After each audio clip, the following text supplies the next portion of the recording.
It's like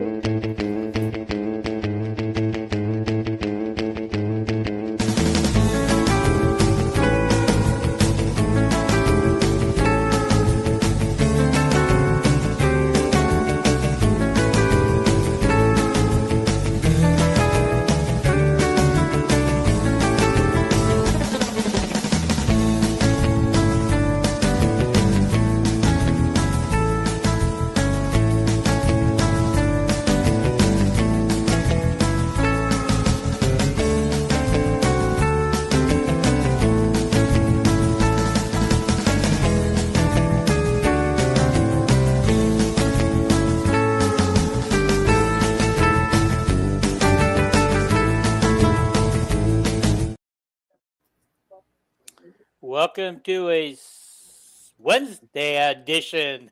We didn't have a Sunday edition this week. A Wednesday edition of Talking Iowa Hawkeye Sports. We're going to have a lot of ground to cover tonight. First of all, I want to welcome Cocaine Coffee to our list of sponsors. They're sponsoring the whole network. As you guys know, we are a member of the Villains Network. And we're just one of many great programs and podcasts on there. And So anyway, if you look at the scroll there, if you go to, you want to order some coffee. I don't have the video right now because I'm set up different on StreamYard than the rest of the programs for some reason. And so the video didn't get on my list. But anyway, you can go to cocainecoffee.com and use promo code VILLAINS15 for 15% off your order. Have you tried How about that? I'm not a coffee drinker, but I'm going to order one for my wife and let her try it. Cool. Let me know. Okay. Sounds like a good deal, Dean. Anytime you can get 15% off, and nowadays, you gotta go for it. Yep. Okay, so we're going to do a lot of things tonight. We're going to talk about football media days. I don't know how much you guys knew that football had a media day today in Iowa City. And so we're going to talk a little bit about that. We're going to talk we're going to give some of our bold predictions that we see for the future of Iowa sports for the 26-27 season. My bold predictions will be more what I hope happens, not what I think will actually happen. Okay, and so also hit that subscription button right in front of you. Just click it. It's right there in front of you. It's so easy to hit. Hit the like button. Please comment on during the show tonight. And at the end of the show, share it out. Well, actually, share it out now while it's live. And let your friends all know what a great show we're going to do tonight. Okay. All righty. Okay. So many places to start. I think the best place to start, let's catch up on the new recruits that we've got. We got a running back recruit and we got a basketball recruit. So, Kelvin, carry it away. Okay. We got the basketball recruit, which we were going to talk about Sunday night, and then we didn't have a show. His last name, is it Keller Daughtry? I know his last name's Daughtry. And anyway, 2 years ago at this time, he was 6'3" and he was a point guard. Yeah. He showed up at Iowa City and Ben measured him and he's 6'10.5". Yep. Still has his point guard skills. He's still growing because he was 6'9" last, 6 months ago. You could envision him as being like Brad Lohaus, end up being 7 foot, but time will tell. And I listened to his coach today. His coach just said this kid is so fast and so quick at over 6'10" now. He said in high school he can guard all 5 positions. In college, he said he'll probably guard, the 3, 4, and 5 position. And he just has all these guard skills. Tremendous ball handler. He hasn't lost his ball handling, even though he's grown so much. He's a shooter. Just very exciting that Ben found him. He was he had visited Illinois and Iowa. He's from the same school that Wagler was at.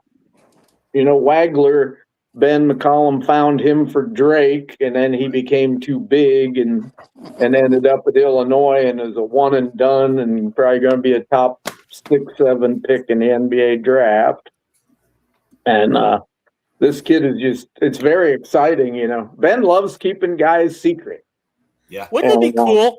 Yeah, he does like to keep his recruiting a secret. Wouldn't it be cool if he could be our point guard when he comes at 6'10"? Imagine what a 6'10" point guard who has the actual skills could do being a point guard. Yeah, I don't think he's going to be, but Ben, the point guard Ben wants is also named Daughtry, Caden Daughtry from Florida. And so we could have both of our recruits this year could be named Daughtry. So yeah, I was kind of thinking that. That'll confuse the hell out of Dolph, you know. Yeah. Watching from his ex tonight is Terry Walker. Cool, Mr. UCLA and baseball. You always send me baseball stuff. Well, you know, UCLA is having a baseball year, weren't they, until recently when they didn't make the World Series because they just choked? I mentioned baseball because isn't he with that Broom podcast? Mm-hmm. Yeah, yes, he is. Yeah, that's why I mentioned baseball, trying to help them out as far as the baseball. But.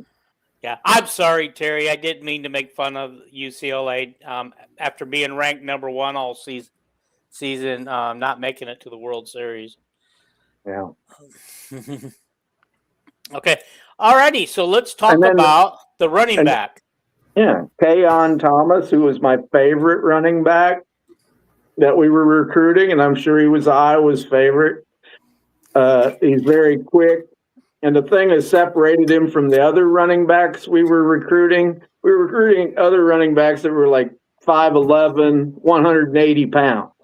This guy's 5'11", 210. He's very quick, good between the tackles, good every place. And his team lost 3 games last year, and all 3 games was ones he was injured in. He's from Warrenville, Indiana. I keep wanting to say Warrenville, Ohio. It's Warrenville, Indiana. Indiana offered him, and he pretty much come down to Iowa and Illinois, and Iowa was his favorite. This year he says he's going to run for 3,000 yards. He averaged like 10 yards a carry in high school last year. And I'm very excited about this kid. And now we have 13 commits. We're probably only going to give 17 probably at the most because we only have 10 seniors. So some people are complaining because we only have 13 commits, and some of the guys we're recruiting that visit are going elsewhere, but we can't take all of them. All of them don't want to come here anyway. That's recruiting. You get about 1/3 of the guys you really want, you know, in football recruiting. So it's not a big deal. We're only going to have 13 recruits. We only have 13 recruits. We're probably going to give 4 more, you know. But I'm very, very, very, very, he's got the best high school tape, about a better high school tape than Caleb Johnson had, you know, and that was the best running back tape I'd seen in quite some time for Iowa. And his is a little better, you know. He's not quite the upright runner, you know. I ain't gonna say that he's gonna be have seasons at Iowa like Caleb had his last year. You can't prognosticate results like that. But I wonder if Caleb should have come back for his last season at Iowa last year. Anyway, I wish he had. It sounds like the Steelers aren't going to keep him around. Well, anyway, this running back, Kayon Thomas, that you're talking about, he's ranked 1,048th in the nation, 85 at his position, and in his state, he's number 16.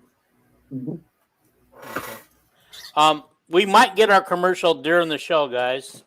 The actual Cool. commercial. That'll be cool. So, That was it. did you want to talk? Did you want me to talk about any of the other recruiting things, or wait? Yeah, no. As long as we're on recruiting, let's go ahead and do it. I sent you some pictures. I didn't know if you had them up or not. I have a few. I sent you 3 quarterbacks, 2028 quarterbacks that we offered this week, and they camped. I think all of them camped at Iowa. I don't know if you have that or not. One was named Chase. One was from Michigan, and the other 2 were from California. Nope. I didn't get all those up. Okay. I got some stuff up, but not everything. You'll just have to check with me on that. Okay. But anyway, I thought that was newsworthy that we've moved on to 2028. Largely, we're going to have a lot more scholarships available next year. And the 2028 class in Iowa is supposed to be the best class of high school kids ever in the state. And then, yes, ever. And there's a kid named Declan Haying, an offensive lineman who's great. Carter Barrett is very famous already, offered by Alabama, Ohio State, and everything. And of course, they were there camping last week at Iowa. But the 2 quarterbacks, if you hear about them, I don't have their names on the top of my head. I wanted the pictures put up. But the 2 quarterbacks from California are very fast, but they're also 2 of the greatest passers. They don't run very much, but they're very fast. When they do run, the one guy there on a tape I watched had a 95-yard run, and it was just like, he's the fastest guy on the field. No, but they're both kind of on the skinny order. They were just sophomores last year, right? Yeah. Okay, I'm gonna give you these names. We got Chase Kieran, quarterback, 6'2", 190, 28 class. He's a 3-star. He is 438th nationally, 37th at his position, and 36th in his state overall. So, is that the kid from Michigan or from California? California, Encino.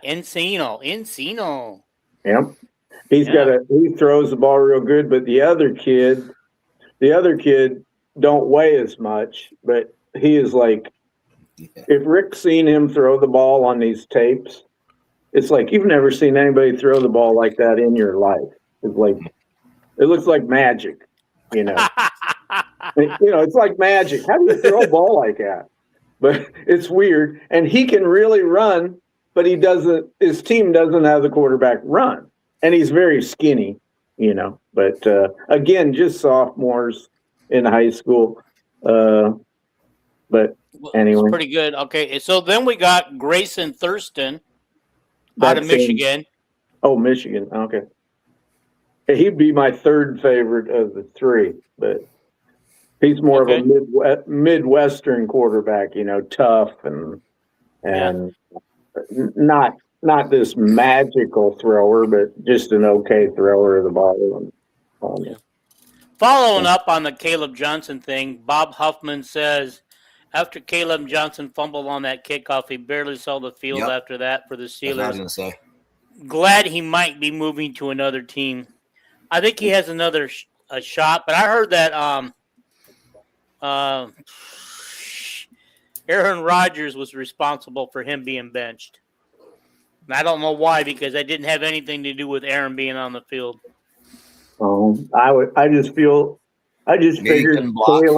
I figured Caleb's problem was in the NFL was just like his biggest problem at Iowa was, he had brain farts once in a while, but he wasn't a good blocker. Yeah. You gotta be that. Okay. Oh, wait a minute. I had the other 3rd guy up here. Let me bring him up. Man,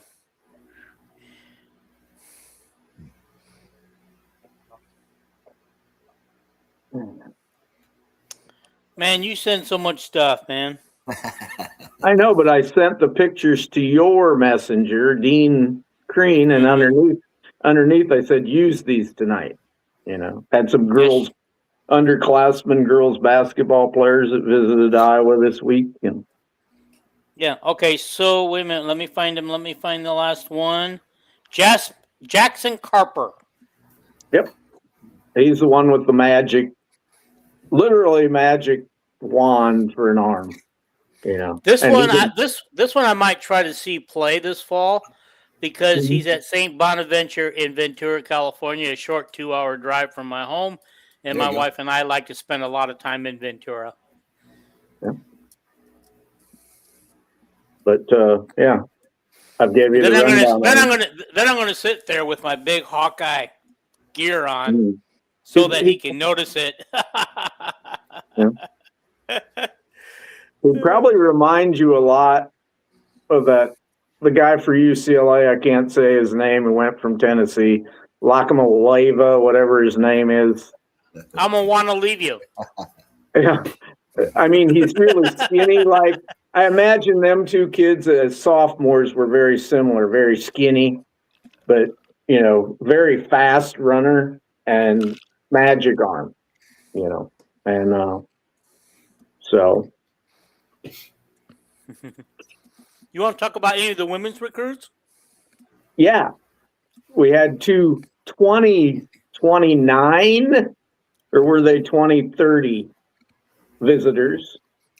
One's last name was like Howell, but it started with an R, like Rowell or Rowell, and she was from South. She was from South. Arlana Rowell. Ariana was her first name, and Ariana. She's from South Bend, Indiana, and she had a picture of with Jan. She's a point guard, and she had her picture with Jan on the new court. And then I'm trying to think of the name of the other girl from Washington, Illinois, another guard from the same class. Is that Kate McDougal? There you go. And I do not know in this picture that you sent me which one she actually is.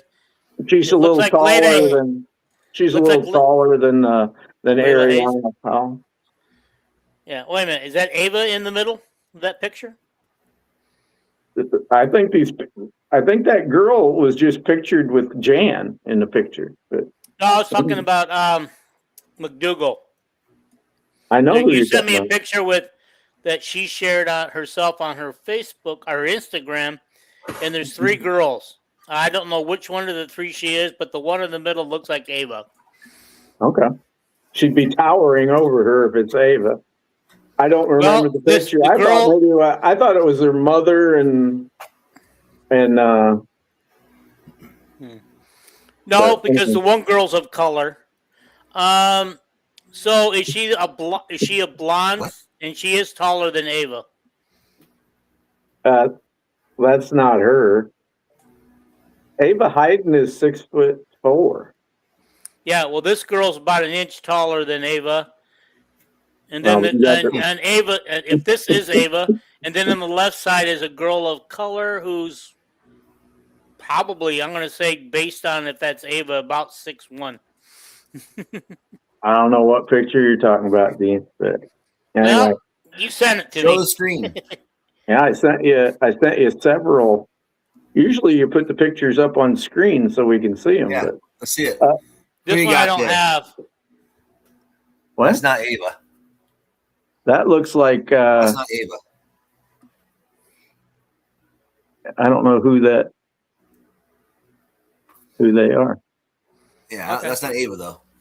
Anyway, it was from you sent the picture, and it was from her Instagram page. I figured her mother was with her, but okay. And then we got Maya.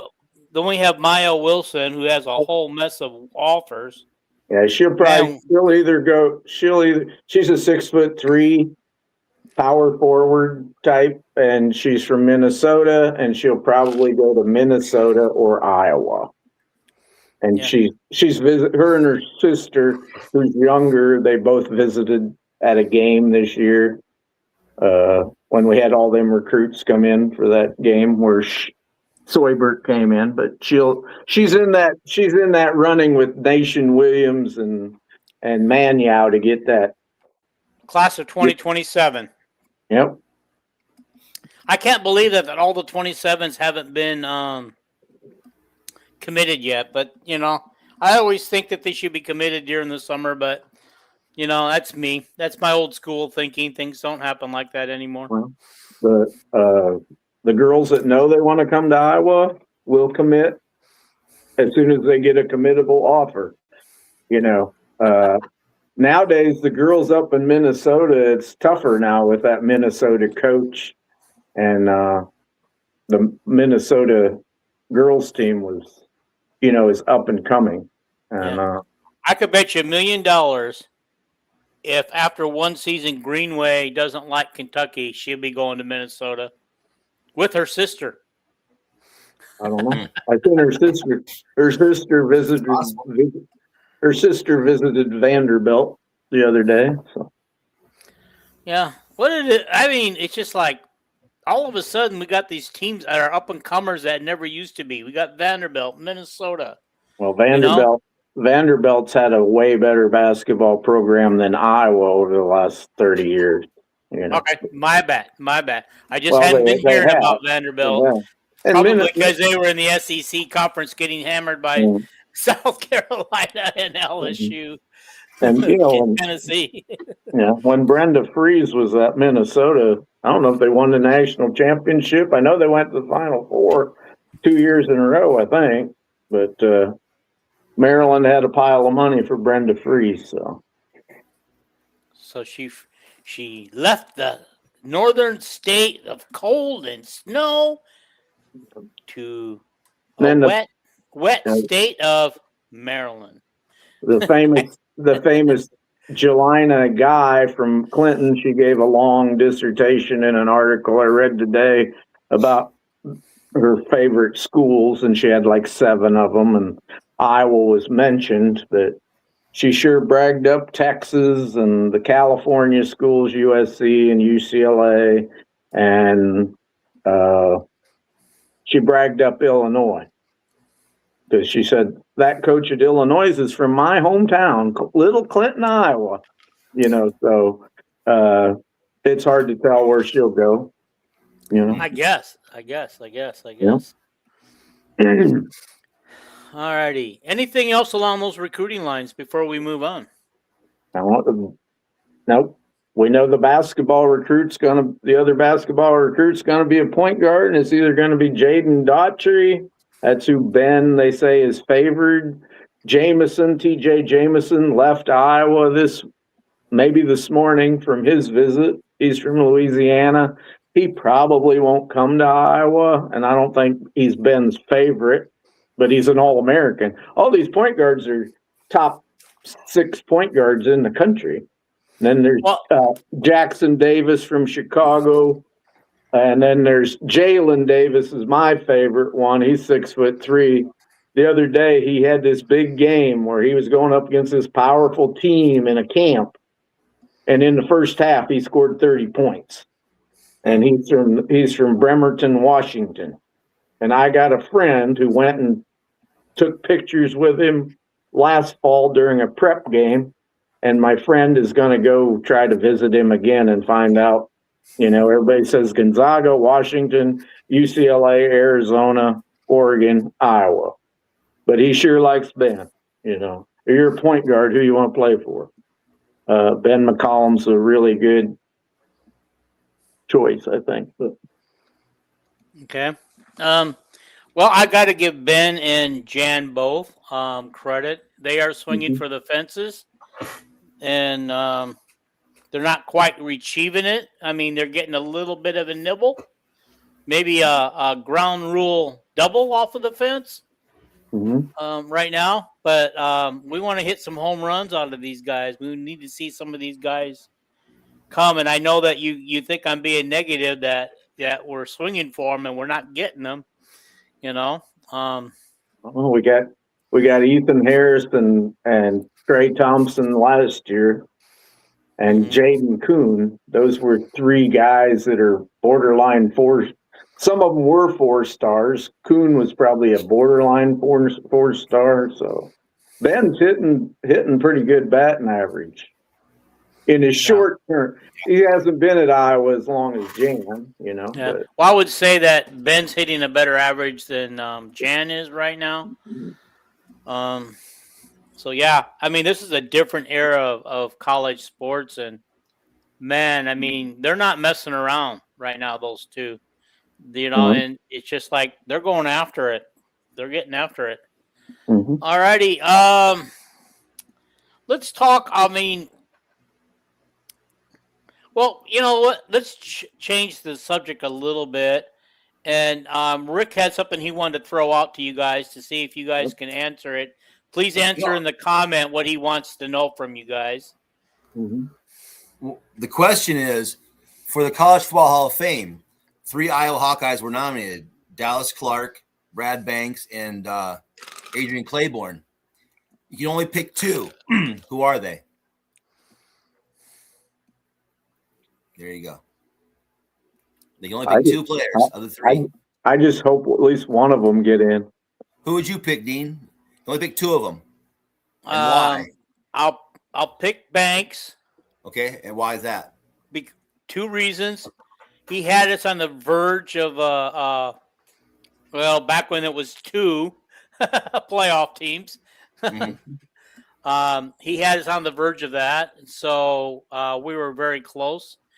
And I know that it was only 1 season, but he had a fantastic season, and so I just appreciate everything he did, and I do not think anybody has since that time has come close to doing what Brad Banks did at Iowa. Yep. Okay, my second one. This is a tough one. This is very tough. But I'm going to go with Dallas Clark. Why is that? Just because of the things he's had some heroics in his seasons. You know, he had a great pro career. I know this is college Hall of Fame, but you know, he had a great pro career. I'm not sure what else to put there. It's just, and he gives back. I like the way he gives back. Okay. Kelvin? Tollhouse has picked Claiborne and Banks. Okay. It's tough. It's tough to leave Claiborne out. I would. But if Dallas Clark has been trying to get in, maybe it's time to get him in, and we can put Claiborne in next year. Who you got, Kelvin? I'd go with Banks because he's a runner-up for the Heisman, and I know he only had the 1 year at Iowa.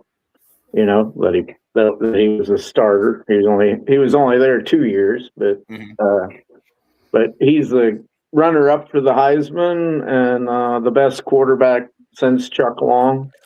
You know, at Iowa, and he's just as good as Chuck Long. But Chuck Long, you know, had 4 years of starting. You know, 10,000 yards, 11,000 yards, or whatever. Second, it'd be if you're talking about who I think would get in, Dallas Clark is a way bigger name. No, who do you want to be in? Who would you, by your own selection? Who do I want to be in? Who would you select? Just out of those 3? Yep. I'd pick Banks and Clark. Okay. Clark was probably an All-American his last 2 years at Iowa, and Mackey Award winner, and Clark, arguably the best all-around tight end that Hayden had, blocking, running with the ball after he catches it, almost never dropping a ball, making spectacular catches.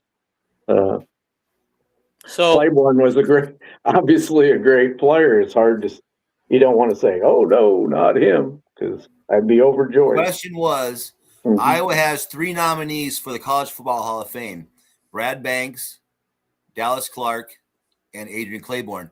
If you can select 2 of those 3, who would it be? And why? All right. We've had one person chime in. Terry Walker May chime in. Come on, guys. Let's chime in here. Let's see what you guys all think. I mean, let's have a little fun. And we're gonna have a little fun with bold predictions a little bit later. Yeah. I don't know about Banks, but this is Dallas Clark has been up for this several times, and it's pretty cool that they played together too. If they'd go in together. Yeah. I think Gallery went in a few years ago, didn't he? He was on that team. Right. So. Mm-hmm. Yeah. He said, Walker says, Dallas Clark and Robert Gallery, I said what I said. Well, Gallery's already in. So. That's what I was going to think. Isn't Gallery already in? I'll take Claiborne over Clark. Okay. Yeah. All right. I mean, Claiborne's he's good. He's going to be around a little bit longer, and he's got more opportunities. So Clark might be, if they do like the NFL and the baseball does, he might be running out of time to be on the ballot. Oh, hell, they can be on the ballot 50 years after they die. So. Hopefully he gets 4 then. Yeah. So. Okay, Terry's changed his vote to Claiborne. This is not bad for a UCLA fan. Good choice. I'm a little sad that we're not playing UCLA this year. That's the thing about the 18-team Big Ten. It's like you don't play them all anymore, So. Well, with Iowa having 3 protected rivalry games, that's going to be tough for them to play everybody on an every other year, every 2-year basis. They're probably looking more like it every 3 years. Yeah, we have 4 teams that are rivalries that we play every year, when you include Iowa State. And I really do believe, it's a crime that we do not play Illinois every year. Boy, Illinois is a huge rival over here on the Mississippi River. Unless you live over here, you have no idea. They should be. Yeah, it's just like know how Illinois is such a bitter rival in basketball. That's the way it is in football too. Yeah. So the Illinois and Iowa got to be such a bitter rival at one point. The Big Ten wouldn't schedule them because it got so bitter, And well, we went like maybe 5 or 6 years without ever playing Illinois at one point. Yep. I know it was a wilder stretch. And then we had a stretch where we also kept missing Ohio State for a long time. I don't think they had a real plan. I think it was just a random. That's been forever though with Ohio State. I don't know. Them two teams over my lifetime are the 2 Big Ten teams that we played the least. Yep. Sure, when Hayden was there, when they played every Big Ten team every year, they weren't skipped. But I always wondered why it was, But anyway, it's impossible that we played every Big Ten team. And we had a 9-game conference schedule, and we played. No, we still had 8. It didn't become 9 until sometime during Kirk's career. I think if you look back, we played every Big Ten team back there during the 70s and into the 80s. I don't think so. I think we only were playing 8. Dun dun. Dun dun dun dun dun. Where's my book? Where's my book? Yeah. Got to get my book out. We're gonna have to prove you wrong. This one I'm gonna get you on. I know I am. Okay. All right, he's coming for you. So they played 2 non-conference games then? No. At one point they played. It's like the year we went to the Rose Bowl the first time in '82. We didn't play every team. The only team we didn't play was Ohio State. We had 3 non-conference games and then 8 games. But I think after that we went to 9 games. And I am wrong regularly. It doesn't bother me if I'm wrong, But I wish I could find that book. I mean, everything is packed for the move, so I have no idea where this book is. It's the book I keep. Sports Atlas? No, it's An a almanac? Iowa Atlas. book that has every Hmm. year, every game, everything that they used Sports to give almanac? out to the press people, but they Mhm. haven't done it for the last 3 years. They Huh. tell you to go online and get it now. Okay, Bob Huffman says Dallas and Brad. Didn't Clark catch that TD for the win over Ohio State? No, as Cook. Clark caught the winning pass against the Purdue? two, the Purdue. two big passes against Purdue. The one in the closing seconds was a short one. 90-yard And then dash down the sideline. 95, I think, but yeah. Yeah, Marv Cook caught the big touchdown pass against Ohio State. Marv Cook's probably another guy. There's so many guys that never make the College Football Hall of Fame. Marv Cook was the best tight end in college football for about 3 years, and I'm sure he's not in the College Hall of Fame. But Yeah. Really? I will tell you why we're not playing Illinois every year as a protected rivalry, and Brett, that's because of Nebraska. Because everybody manufactured an Iowa-Nebraska rivalry. They decided, okay, let's make a rivalry out of these two teams. We already had a bitter rivalry with Wisconsin and Minnesota, which we flip-flopped every other year. We'd close the season with one of those two, Yeah. And that changed when Nebraska come on because now they decided, Iowa and Nebraska needs to play, and we're going to play them on Good Friday because Nebraska had a habit of playing Colorado on Good Friday. We're the only border Not states. Good Friday. I'm sorry, Black Friday. when I was a teenager, and I'd buy the Hawkeye Action Guide, which was all the statistics from the previous year, all the team records, all time. I'd always look and it'd say, we played Wisconsin 70 times. Mm-hmm. We played Minnesota 80 times. And then when you get to Illinois, it'd say, well, we played them 45 times. And I always thought, they're the neighboring state. How come historically, we played them way less times? I could never understand it. But. Yeah. All right. Let's move on. You guys can still put your comments up on any subject at any point. We'll come back to you guys. Yeah. All righty. You wanted to talk a little bit about Bennett Sturts a little bit on his what he thought about the individual new players at Iowa and everything. Yeah, Elliot. Yeah, I think it was Elliot Clough. Yep. Had him on. I shared the interview today. And anyways, he talked about getting ready for the NBA, and they go, "Who you working out with your teammates?" And he goes, "No, I'm working out against Ben. Ben's the only one I'm working out with because Ben is like his guru, And he said, working on extending my 3-point shot, which I thought, gosh, don't he already shoot from 25 feet and 27?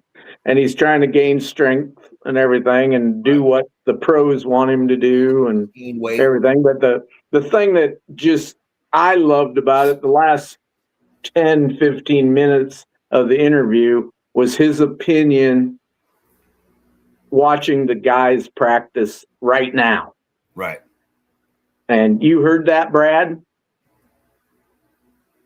I mean, Rick, Yeah. you listened to the interview? I watched the interview, yeah. Okay. His comment about McKeever is that kid is already in great shape. A 7'3" guy that's in great shape. He said Coleman has to cajole to the way Ben wants him to play. Right. And I don't know if you want me to keep talking or Rick, you want to? Okay. He said, my starting lineup, he says, I don't know. But he gave the same one that I think I gave the other day. He said, Kale, Sage, Koch, McKeever, and Manyaw. Yep. And, but he said he don't know. He said this team will change so much. Yeah, it's so deep, he said. Yeah.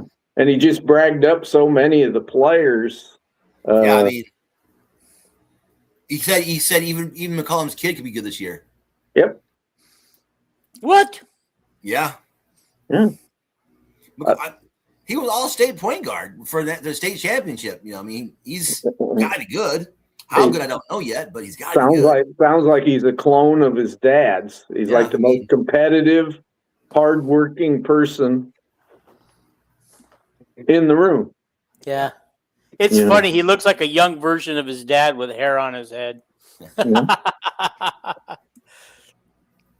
You remember any other comments, Rick? From his interview? Yeah. That he's marrying his high school sweetheart. Yeah. She keeps him grounded in his faith. Yeah. He's marrying her, or he is married? He's married July 31st. Yeah. Oh, wow. Yeah. She's doing all the work for the wedding while he gets ready for the league, which makes sense. Yeah. I mean, he sounded like he's ready to go. He really did. Like he's prepared for everything. Now it's time. Did you he guys said know he that has 3 classes left to graduate. He said they asked him if he could have a 5th year, would you come back? He said no. Mm-hmm. He doesn't want to school anymore. It's time to go move on. Mm-hmm. Says he'll always be a Hawkeye. Yep. He said it's sad to hear he's a former Hawkeye now, but he said I want him to go to Golden State. He said he worked out for him. Golden State's got some older players that'll leave in 3 years, maybe, or something, and I could imagine him and Steph playing together. Oklahoma City tried him out, apparently. Yep. Well, Chicago. He's been invited to the draft, guys, so that's a good thing. Peyton Sanford's all right. Peyton Sanford's at Oklahoma City. Yeah. Yes. Yeah. So who knows?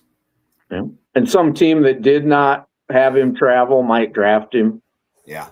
You don't know. People that don't even talk to you will draft you because they don't want other teams to know that they're interested in you.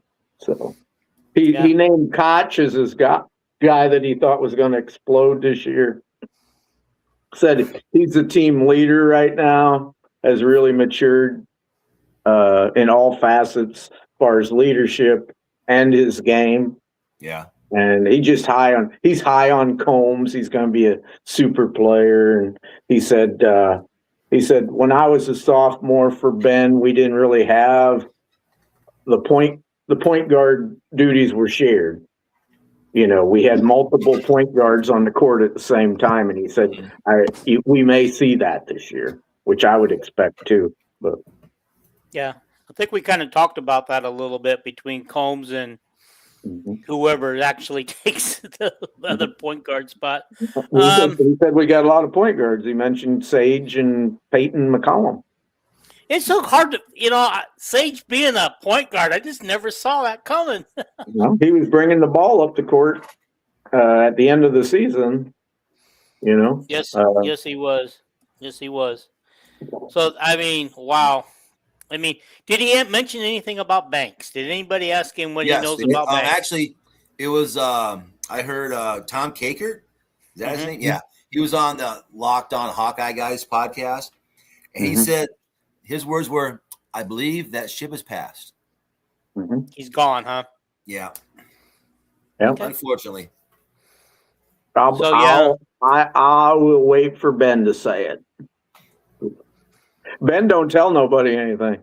Yeah. It's like so. That's I know that there are people, already, thinking he's going to be on the team next year, but like I said, I don't think so at this point. Ben has to decide whether to poop or get off the pot on this one. It ain't like we don't have a roster spot. There's no hurry, but I would think it would be, I think he'd either be working out with the team right now or he wouldn't be. Yeah. But, well, let's move on to the Jay Norvell interview. I did get to watch about half of that before my doctor interrupted me. Yeah. All right. Long story, guys. Long story. You not gonna tell us? Well, yeah. That was in for my my 3-month checkup for my annual physical that didn't go too well. And so, anyway, they got me in the room 30 minutes early. but I waited 15 minutes past the time of the appointment was supposed to be for her to come in. So I was watching the podcast to be ready for tonight's podcast. And she walks in, she goes, "What are you listening to?" I go, "Oh, I'm listening to a podcast to get ready for my podcast." Anyway, I had to turn it off at that point. Yep. So anyway, let's talk about it. Let's talk about Jay, okay? I didn't see it, so. Man, I thought his story about growing up in Madison and how he ended up at Iowa instead of Wisconsin was quite the story. He pretty much has told that, a million times, and when he was hired in the news conference. But you want it told? Yeah, I haven't heard it yet.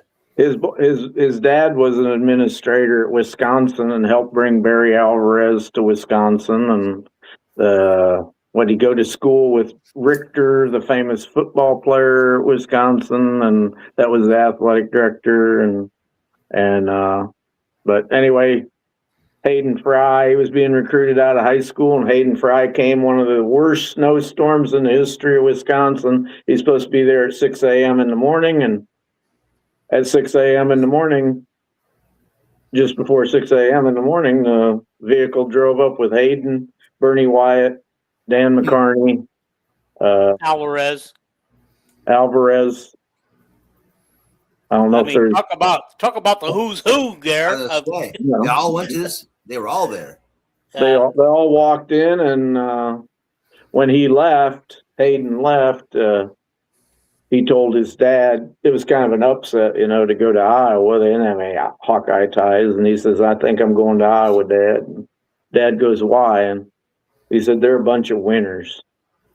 I want to go to the Rose Bowl." His dad had went to the Rose Bowl with Wisconsin.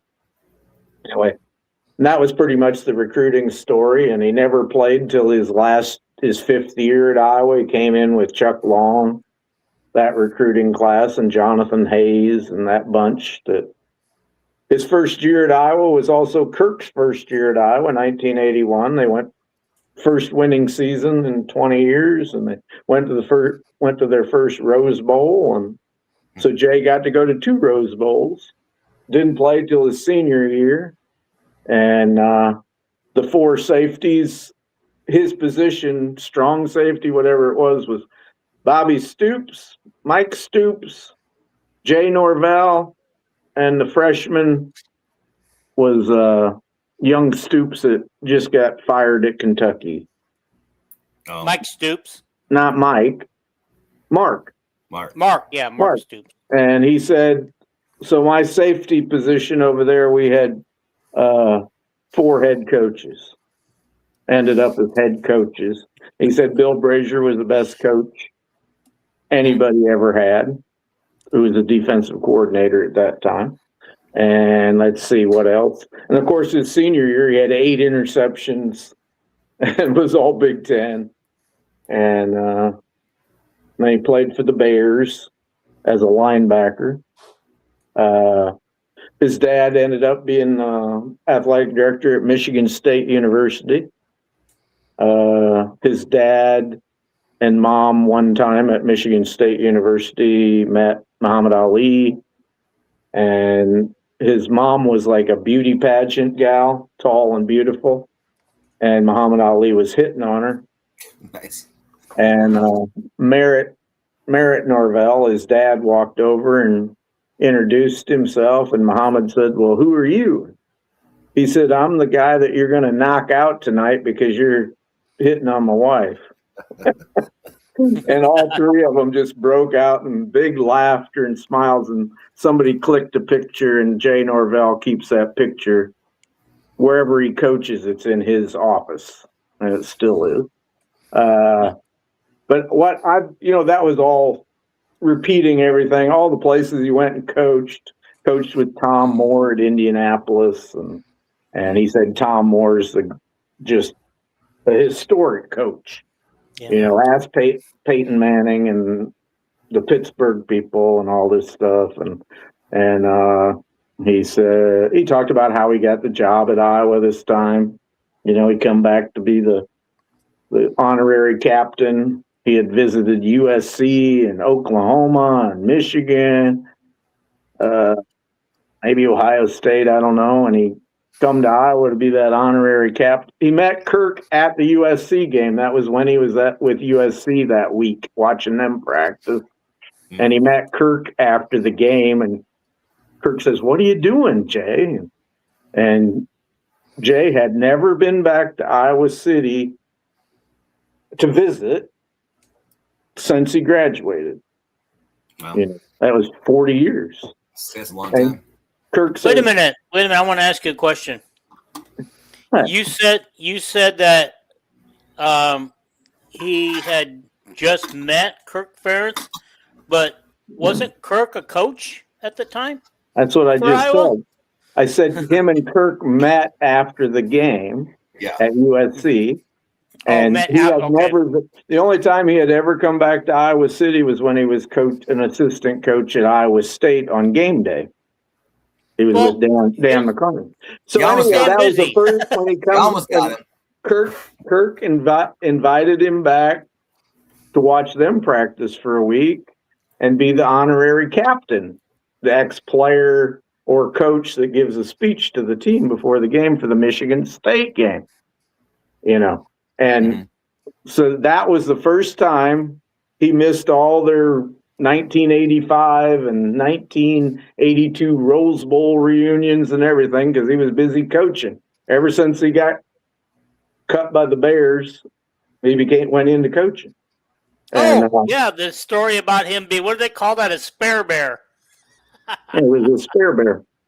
He was with the Bears before that, and then he didn't make the team, and then when they had that strike, he probably wasn't real popular with his teammates, but they called him back to play on them scrub games, you know. But anyway, he came back for the first time to Iowa City to visit in 40 years for the Michigan State game. And by the way, he said the practices at Iowa were the best run, most disciplined practices, way better than USC, Michigan, any place.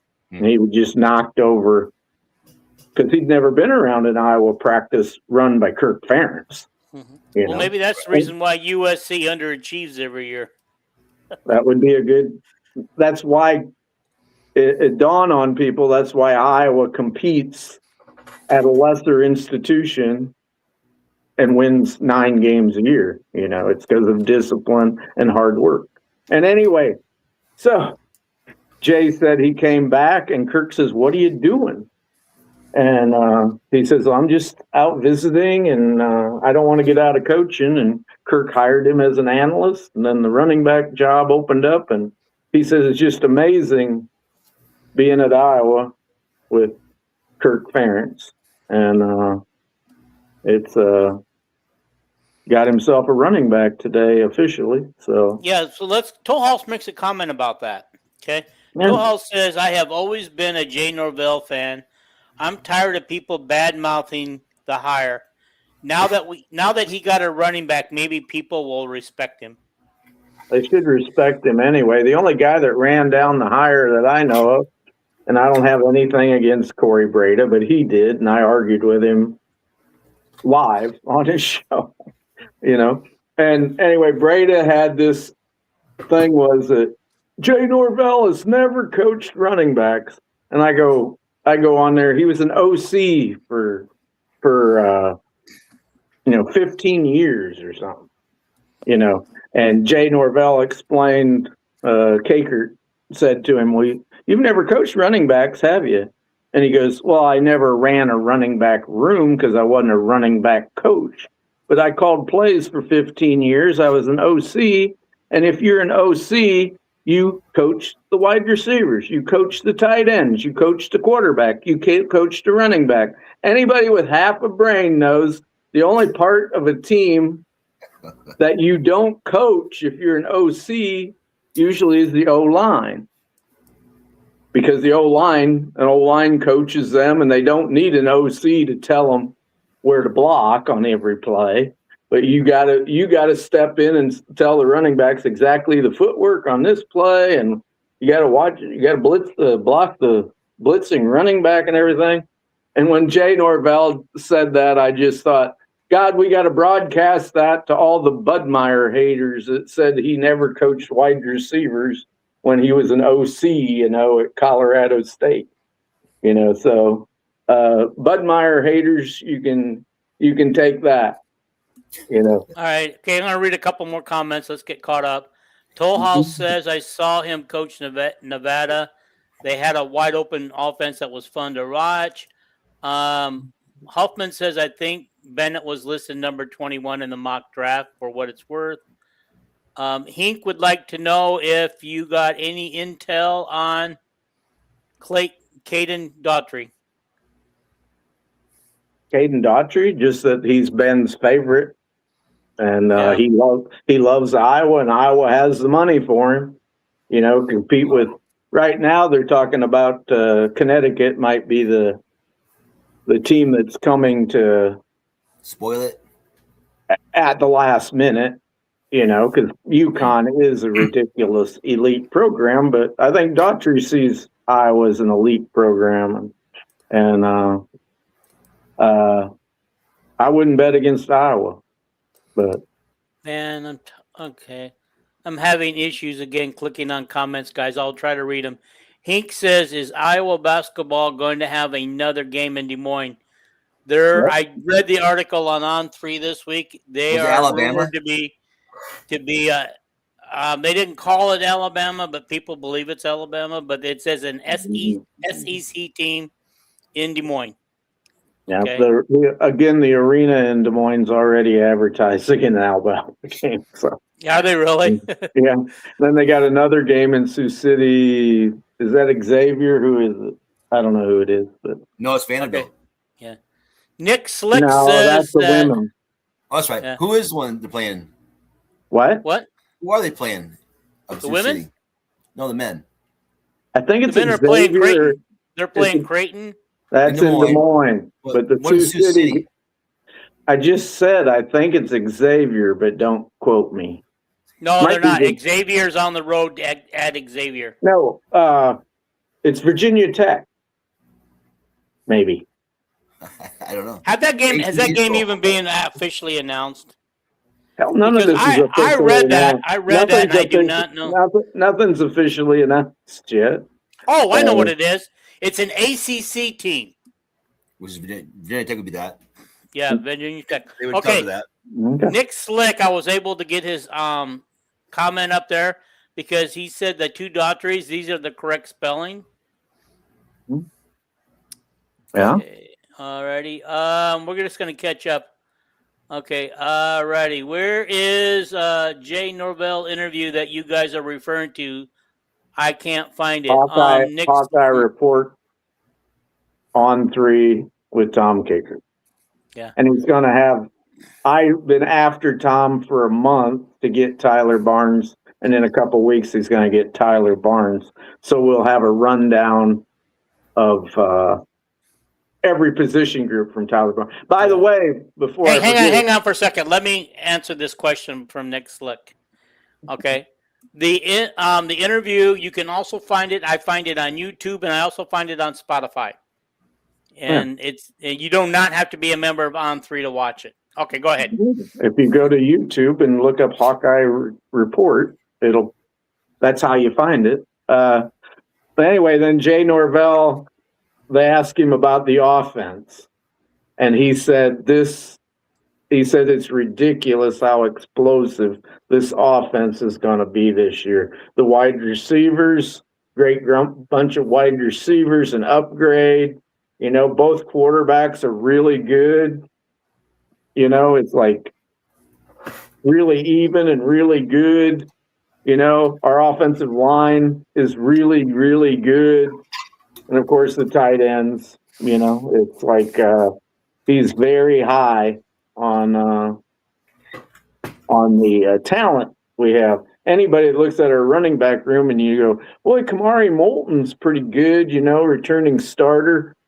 The other 3 running backs are probably way more talented than Kamari.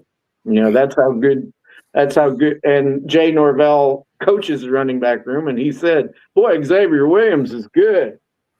Yeah. All these guys can catch balls. We're going to be throwing to them more and all this stuff. So that was a good. I like to hear it. Yeah. Yep. G. Hink says, I don't think the previous running back coach saw eye to eye with the running backs. I also don't think he was well liked. If you listen to some of the interviews, they don't come out. The guys don't come out and say it. They just talk about how much they miss the guy who went to the Jets and now he's somewhere else. Liddell Betts. Liddell Betts, yeah. There's another guy that'll be in the College Hall of Fame, but I never will. Okay, and here's something kind of interesting tidbit. Toll House says, at Reno, we had Steve Alford and Jay Norvell heading up the two money programs at the same time. People there loved Alford, by the way. I'm glad they love him in Reno. They don't like him in Iowa City. Is he still at Reno? I have no idea. I don't understand the hatred for Alford. I really don't. I always liked the guy. Well, yeah, he got caught in a bad moment, and he never. Do you guys really think that he never walked into your grocery store and didn't pay for groceries? Yeah. So. No, do you guys really think that his undoing was pierced by the fans, or do you think it was his arrogant attitude that everybody said he had? I think it's a combination of multiple things. Yeah, it was like 10 or 12 things, Dean. Mm-hmm. One thing I can't even say. He had this big recruit from Tennessee that played 1 year, like his last year. What was his name? Terry Smith and anyway, he ended up going back to Tennessee, transferred out. And there was some shenanigans there, I'll tell you. And when the athletic director found out about that, it was like, Steve better find a different job. So that's why Steve left all of a sudden? I can't remember that kid's name. Well, his stay was not good at Iowa. It was a good start. He could have been elected governor of the state when he first came. People weren't. Tom Davis was not popular. I know he's popular now, but he was not popular when he got let go. And Alford could have been governor of the state of Iowa, But yeah. Toll House says that Nevada. Toll House says Nevada is building a beautiful new arena adjacent to the former Trump Casino for Alford's teams. Oh, Trump and Alford. There's a good freaking combination. There you go. No politics. Whatever. You can give Trump can give 128 billion to Iran. So don't get me started.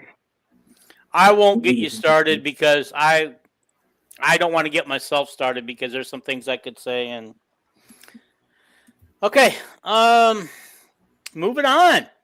Oh, wait a minute. Get my agenda. I think that's about everything, Jay, as far as the Jay Norvell interview. So, yeah. I know you got a lot of things you want to talk about tonight. So. Okay, you had on your list Tegan Davis. Why is Tegan Davis on your list? Well, he was on with Corey, and Corey did a great thing. Tegan Davis was going to be the next Riley Moss at Iowa. He's from a little town over here in Illinois. And nobody was recruiting him. He was going to Eastern Illinois, which is a crappy football team. Used to be a great football team when Daryl Mudra coached them, 40 years ago. But anyway, he was going to be the next Riley Moss. He dunked the ball and played basketball like Cooper DeJean. He was like 6'1", 175, a cornerback, and just this unbelievable track star at a small town. I can't remember the little town, maybe Carroll, Illinois or something. And anyway, his team went and played Immaculate High School, which is coached by Matt Bowen. And Matt Bowen seen this athlete out there, and he just called up Kurt.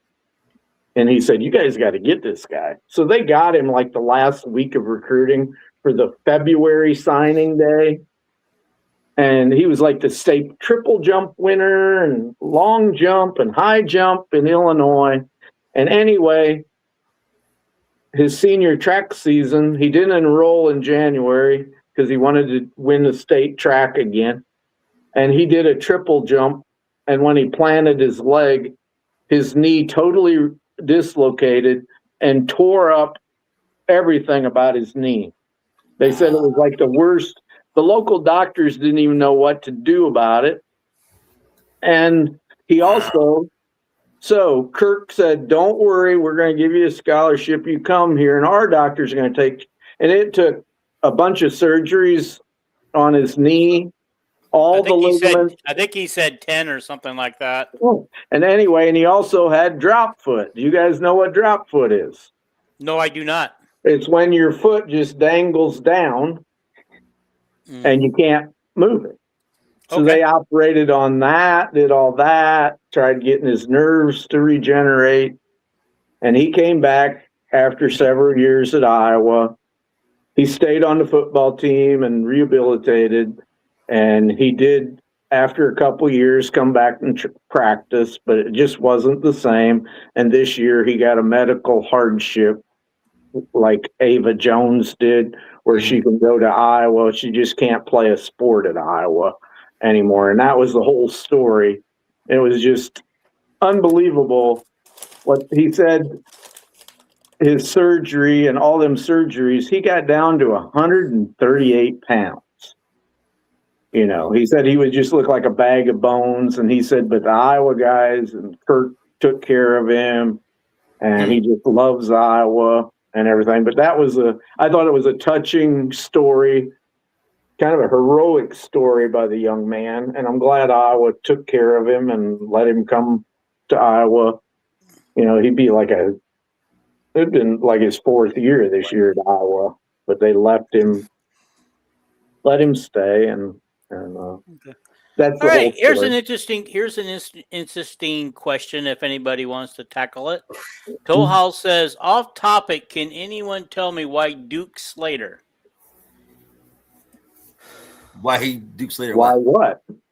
He's a private. Might be the greatest football. Might be the greatest football player ever. The field's named. Our football field's named after him. Yeah, he was from Clinton, Iowa. And he played for Howard Jones on the teams that I think they won 30 games in a row. They probably gave him like 2 or 3 national championships because they were beat Notre Dame. And Newt Rockne said when he played against Notre Dame, he said Duke Jones was a lineman, Duke Slater, and Newt Rockne said Duke Slater.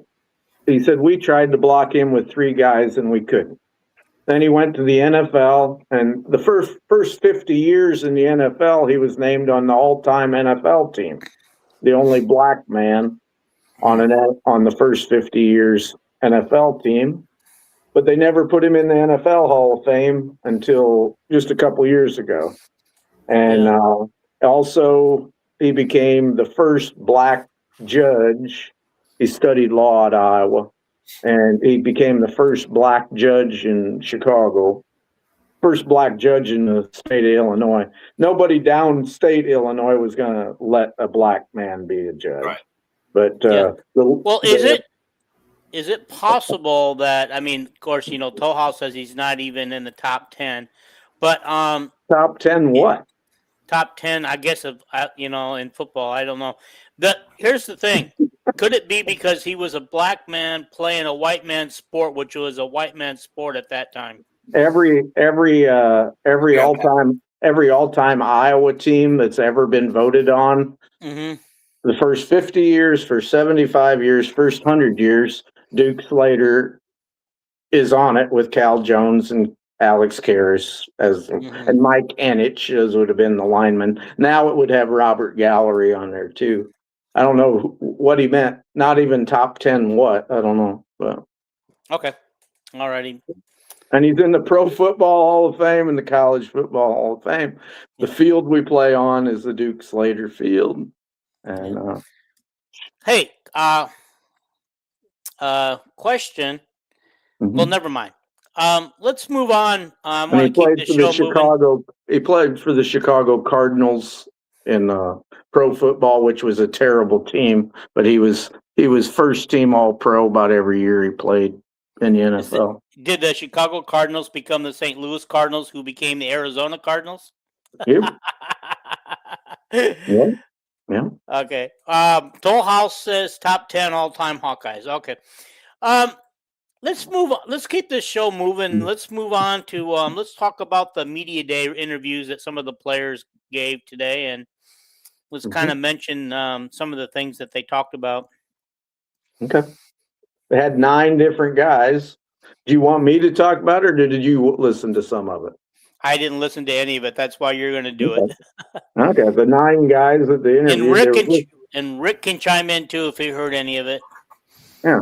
The 9 guys, there was only players. They just had player availability, and it was 9 players, as far as I know.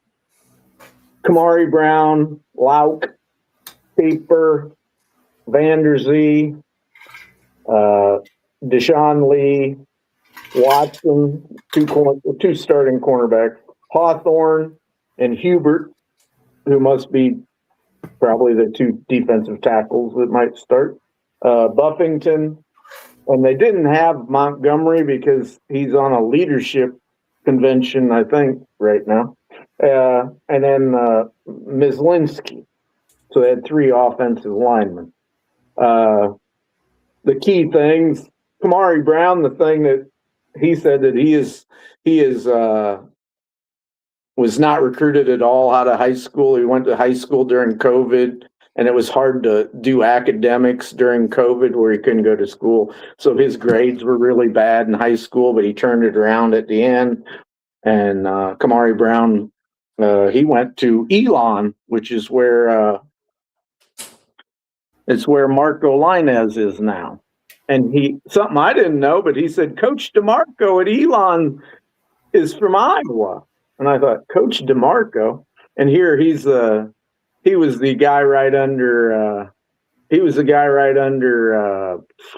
what was our weight coach that got fired?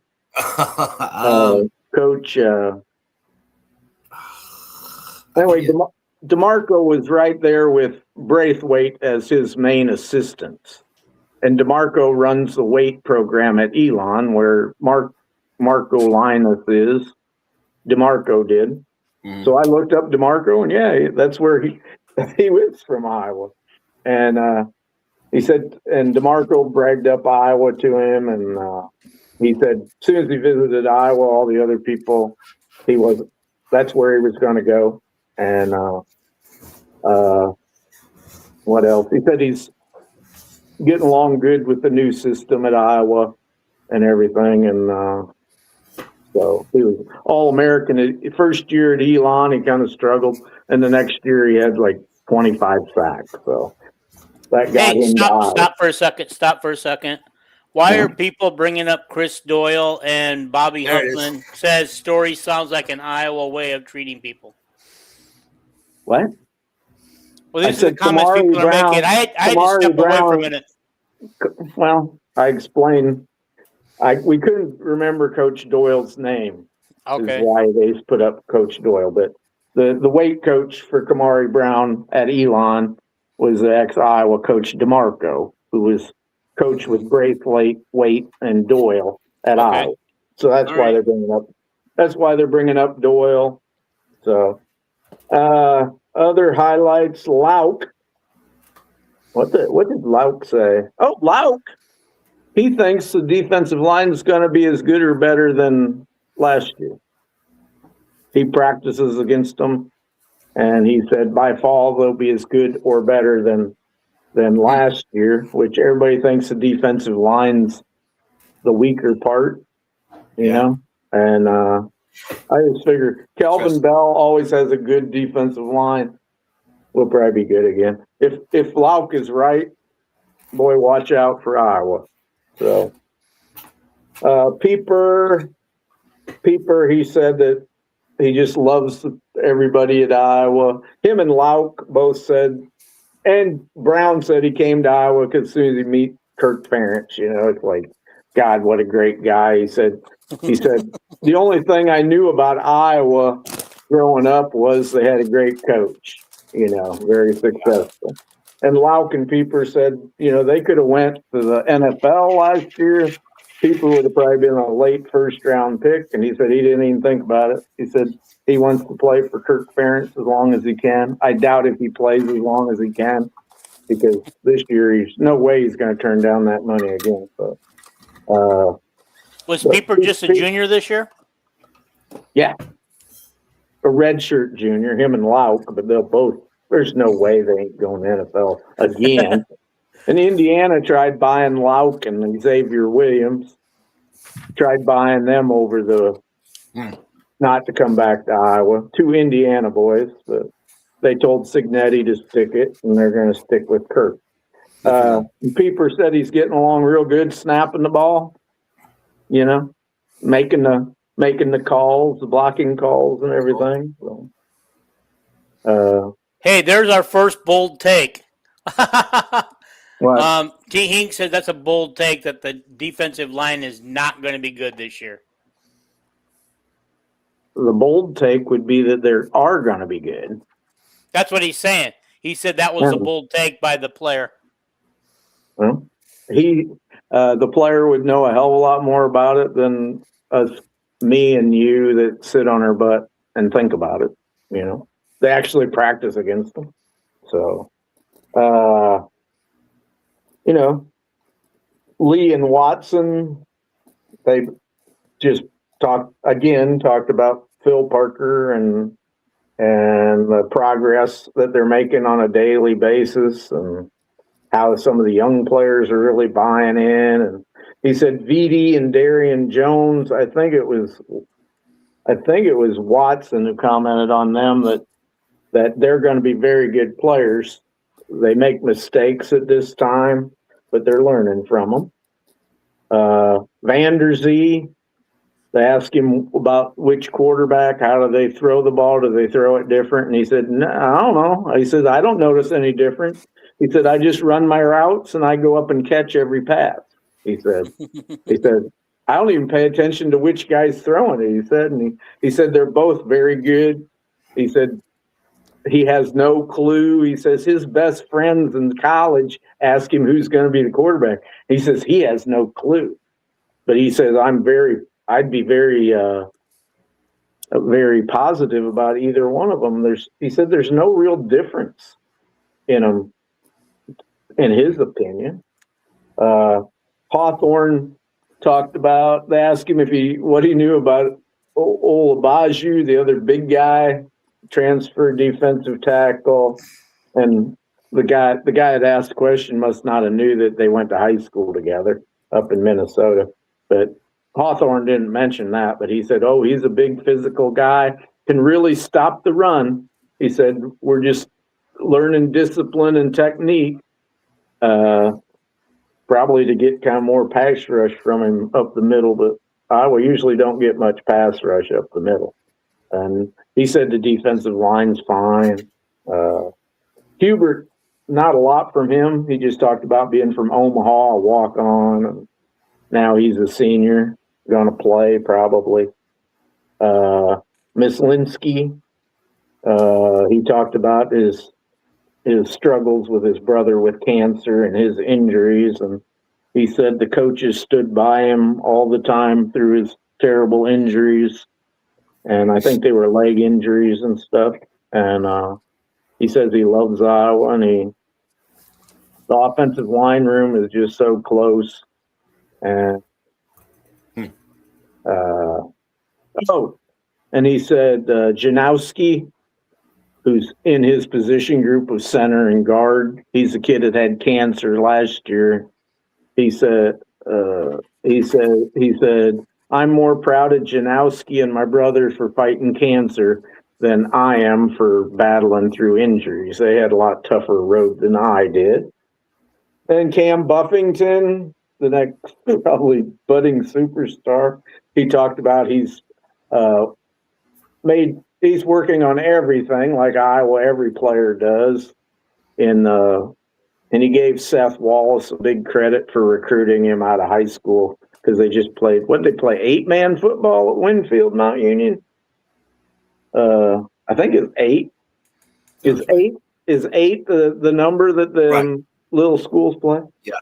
And he said you really didn't have a linebacker. You know, he said you rushed the passer, you ran the ball. I run the ball, I threw the ball. You know, and you rushed the passer. It wasn't really a linebacker position. He said, but he said Seth Wallace didn't care that he played 8-man football. He just seen how good an athlete he was and said, we got to give that kid a chance. And I'm sure when he came to the Iowa football camp and ran a 4.48 that at 238 pounds, that kind of helped. He said he's really working on what he's really got to work on, and they're working on him, is his man-to-man coverage against pass plays. Okay. I'm going to hold you right there for a minute. I'm going to catch up on our comments. Yeah. Okay. All right. Hink says that player isn't going to say the D-line sucks either. That's just player talk. Another player talk response. He has an opinion deep down. He's just trained not to say anything. I agree with that. Sounds like a fan. Did Josh Dawowski have cancer last year?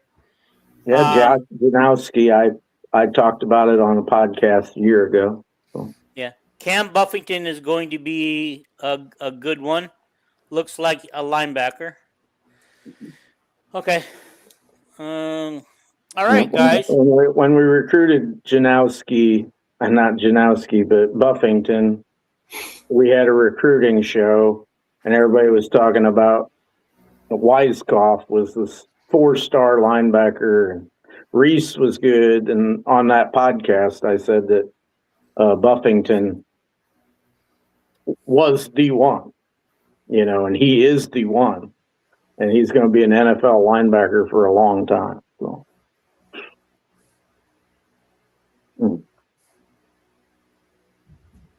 Okay. Hink wants to know, is Peyton Stewart getting recruited by Iowa? She was at one time and has Iowa on her top 10 list. I still think she should go there. I mean, we sorely need some 3-point shooters, but my gut tells me that she won't be coming to Iowa.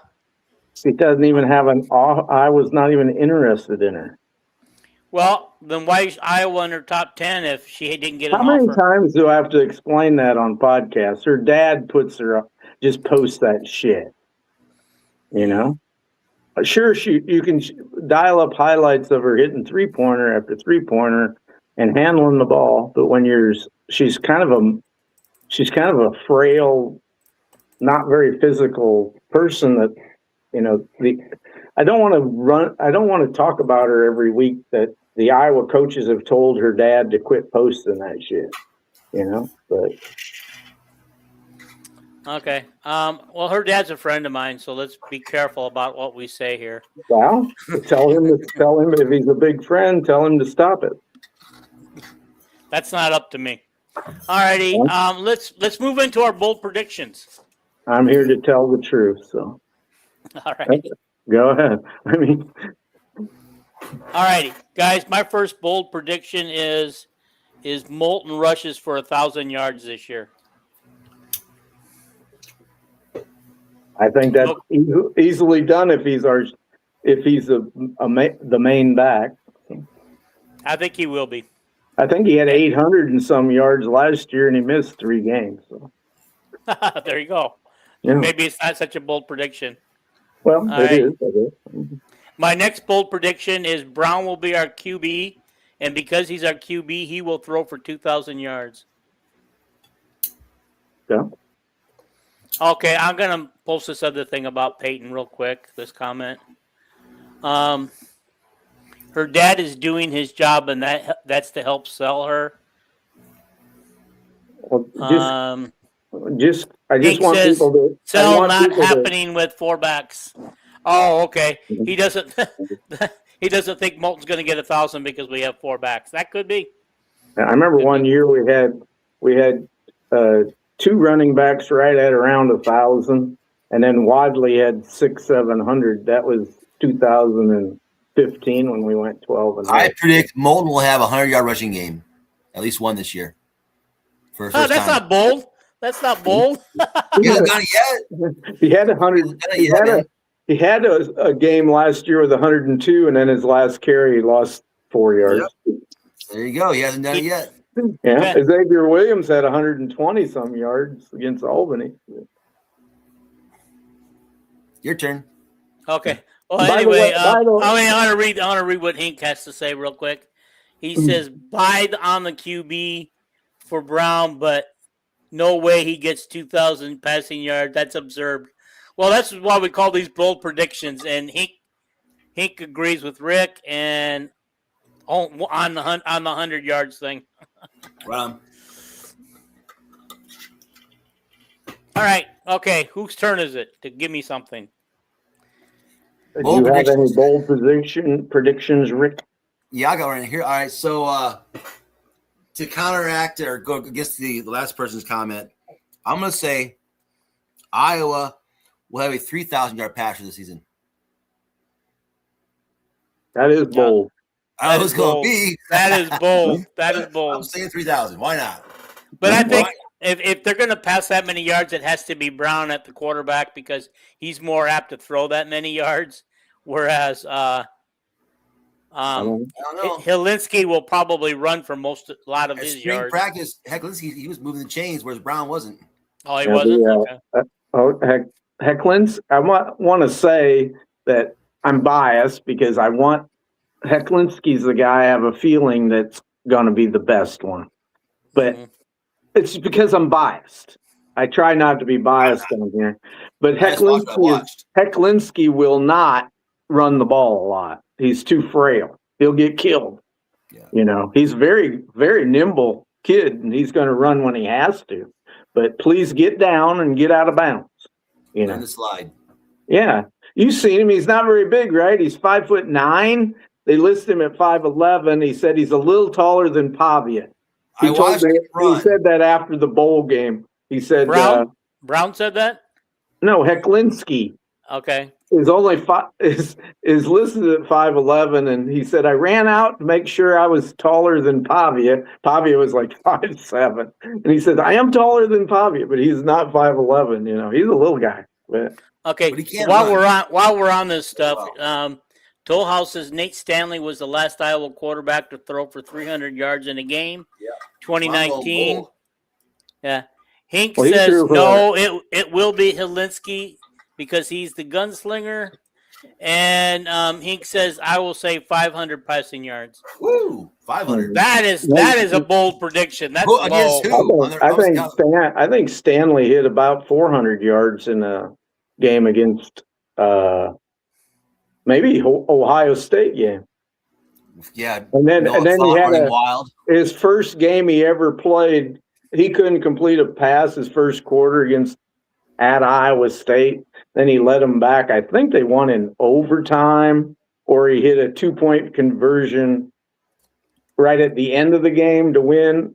And he got close. He got like 370 yards in that one. Stanley might have got 43 game. Stanley. You know, people can complain about Brian Ferentz's offense, but Stanley, hell, he threw for close to 3,000 yards probably about 3 times. You know. Oh, Brian's a fine coach. I got to interrupt you guys just real quick again. I gotta plug that coffee again. Okay. I thought maybe our commercial would sneak itself in here during the show, but it did not. So guys, we are part of the Villains Network, and the Villains Network is being sponsored by Cocaine Coffee. And we'll get you a video here pretty quick sometime soon. But I just want to say you can go to cocainecoffee.com. Use code for Villains15 for 15% off your order. And if you do try it before I do, just let me know what you guys think of it. Anyway, we will have an actual commercial, and it's really good. No drugs, just high quality, single origin Colombian coffee.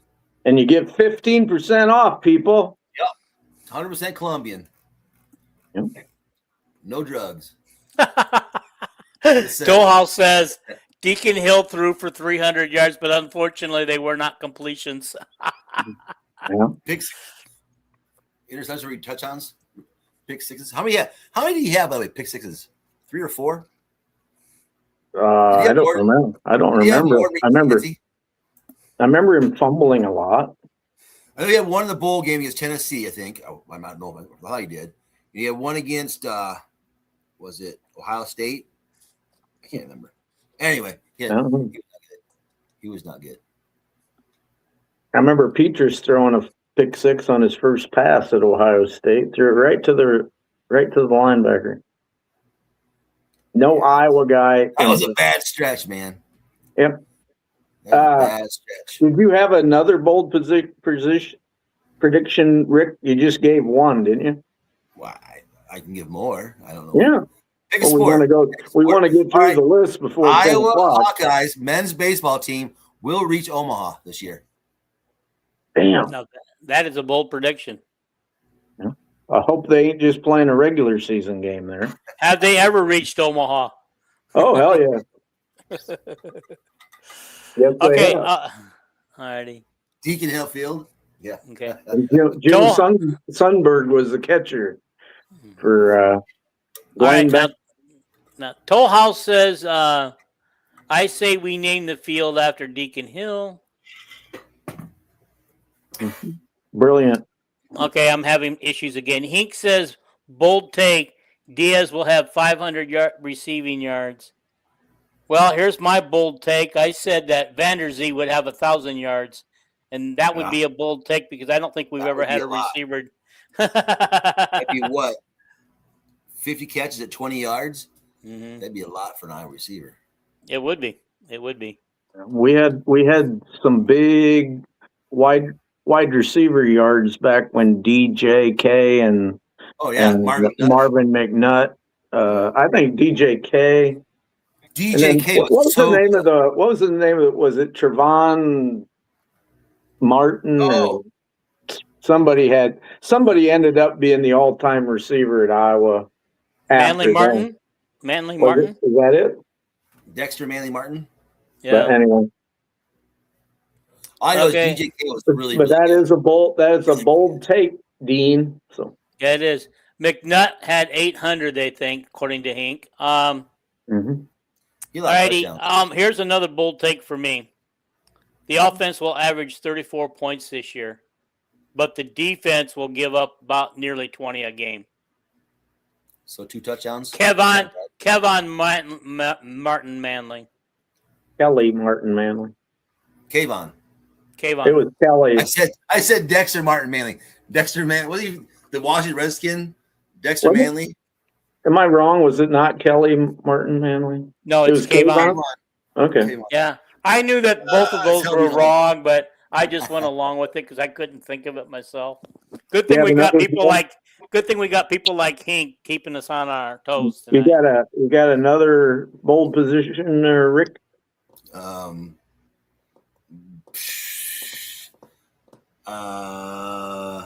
Ava Hayden will average 25 and 10 this year. Cool. That's going to be easy. Easy. If she stays out of foul trouble. Yeah. That's the only thing that kept her points and rebounds. She didn't have really good rebound numbers this year because she was on the bench too much.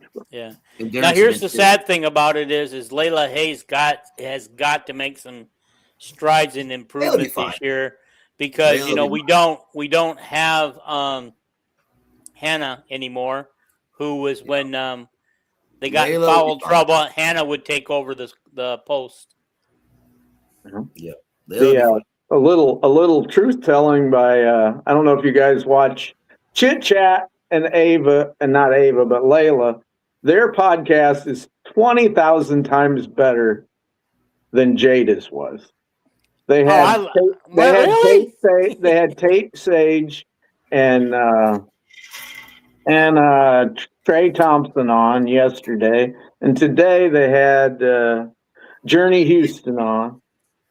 And they talked about actual Trey Thompson and Tate Sage talked about actual basketball for like 25 minutes. It was really good. And Layla gave out a little truth telling, because one of the boys players said, "How tall are you, Layla?" Layla says, "Well, 6'5", but in the truth, I'm not even 6'4". So when you're out there watching these players and you're saying, "Oh, they're 6'5", they're 6'4", they're like Bennett Sturts. They're not that tall, Little truth telling there. Yeah. Can I give a bold prediction yet, or you got comments? No, let me some comments real quick, okay? Zach Lutmer, this is from Toll House, will have 6 interceptions and 2 pick sixes. Hink says 100% Kelvin. I assume he's talking about the podcast. Hink says that podcast with Trey Thompson and Tate Sage. God darn it, why does it keep disappearing? Sage was really good. I wish it was longer, though, than 30 minutes. Well, that's what the girls get their NIL money, and the boys get their NIL money. That's how they get their. I'm sure. Let's see. Yeah, Chit Chat's getting a lot of money this year, I think. Yeah. Hey, by the way, speaking of the women's basketball, did you see that Danny Carnegie is a member of the 3-versus-3 USA team? Yeah, out of that 6 players, I sent you the picture of it. Out of the six players, 4 of them are from the Big Ten. One from Oregon? Oh, that one, she's good. One from her name was Fino or or something, and then Aguirre from Maryland, and Carnegie, and who was the 4th one? Oh, from Minnesota. From Minnesota, a girl, I didn't even remember her name, but she must be good. She's on the 3-on-3. Ava didn't make it because they don't use big players. Don't make it unless you're some great athlete, because you got to get back on defense real quick. And 3 positions. Yeah, but Ava was in the running, but yeah, she's too big and not fast enough. Can I give a bold prediction yet? Yes, you can. Because we got, we're going to have 30 of them between us. Ben goes to the Elite 8 again, and that's the first time in Iowa history since the NCAA tournament went to more than 16 teams. They went to more than 16 teams in about 1973 or something like that. 72. Well, they went to 2 Final Fours in the 50s. I know, but that was a 16 team. 16 teams. So to go to the Elite 8, all you had to do is win your first round game. Yeah. We're going to expand that tournament now to like 72 or 76 teams or something. 76. Yeah. Gosh, guys, we're just starting to. They're just getting so greedy for money. They're just starting to water down these tournaments. They're going to play for it. They want to be the same as Dayton for the playing games. Anyway, that's my bold take. Elite 8, 2 years in a row. He said something about you had a question. What was that again, Kelvin? A question about what? I don't know. He just said, what's the question again, Kelvin? I don't remember what you were talking about. I don't know. Okay. All right. My final two picks are... My second bold take is Kirk Ferentz gets a contract extension at the end of the year through 2033. Okay. I don't know if people think that's bold. Well, I don't think it's real bold because he's got to have an extension if he's going to keep recruiting. You can't recruit 2028 players next year and say, my contract's up in 2029 or 2030 or whatever. Yeah. Hink says he's honestly for the 76 teams because they're wanting playing games in Des Moines. Cool. Yeah, what I said. Yeah. Okay. They made the bid for that as well as the regular tournament to host a regional. Okay. So we'll see how it goes. I also have the women getting to the Sweet 16, and it's not the first game of the season, but we're going to upset Vanderbilt. I seen today their first game of the season is going to be at home November 2nd against South Dakota. But anyway, we're going to upset Vanderbilt, who's in the top 3, 4, 5 teams. How's that for a bold take there, Dean? That's pretty bold. So those are my first. That is those a are my bold. first 4. Okay, that is a bold take, but however, just to point out that while Vanderbilt is currently preseason number 6 in the 2 early preseason, Iowa's number 11 in the preseason. Still an upset. So that wouldn't be an upset. I mean, it would be because of the rankings. 2/2. Okay, all righty. Now, I've said that both the men and the women will make the Final Four this year. That's a bold take? Well, That's my bold take. Okay. That's bold. Keep coming with bold takes because we got to keep it going. Okay. Also, the Hawks make the playoffs in football. That's all the bold takes I got right now. You guys can share some of them. My next bold take is the same as you just said. I got Iowa goes 10-2 and win the first round of the playoffs and go 11-3. We lose the second game of the playoffs. Okay. Anybody else? You got another one, Rick? Or? No. Okay. Well, I'll go through my rest of them then. Because Dean told me to have 10 of them on Sunday for the Sunday pod, and I went to the work of writing them down, and I want to do them. I want to say them. I said after we go 11-3, I said Dean quits bitching about Kirk. That is a bold statement. Look out. My 6th bold take is Iowa in the NFL draft has 3 first-round draft picks: Keeper, Lauk, and Vanami. Lupmer, because he's a safety, and these guys are all going early because there's a lot of money. And Lupmer, because he's a safety, it's hard for a safety to get picked in the first round. I could see him being 25th pick or something, but I have him early second round like Coop was. You know, he's kind of a copy of Cooper DeJean, really. My 7th one is, what does it say? Iowa in men's basketball, women's basketball, and college football after next season will be in the preseason top 10 in all 3 sports. And that's really something. Number 8. Oh, even though the Iowa men have a really good basketball team next year and go to the Elite 8, the men have no first team All Big Ten players. And I don't think they will. Jan's threesome, I call them. Ava, Danny, and Chit Chat will combined average over 64 points.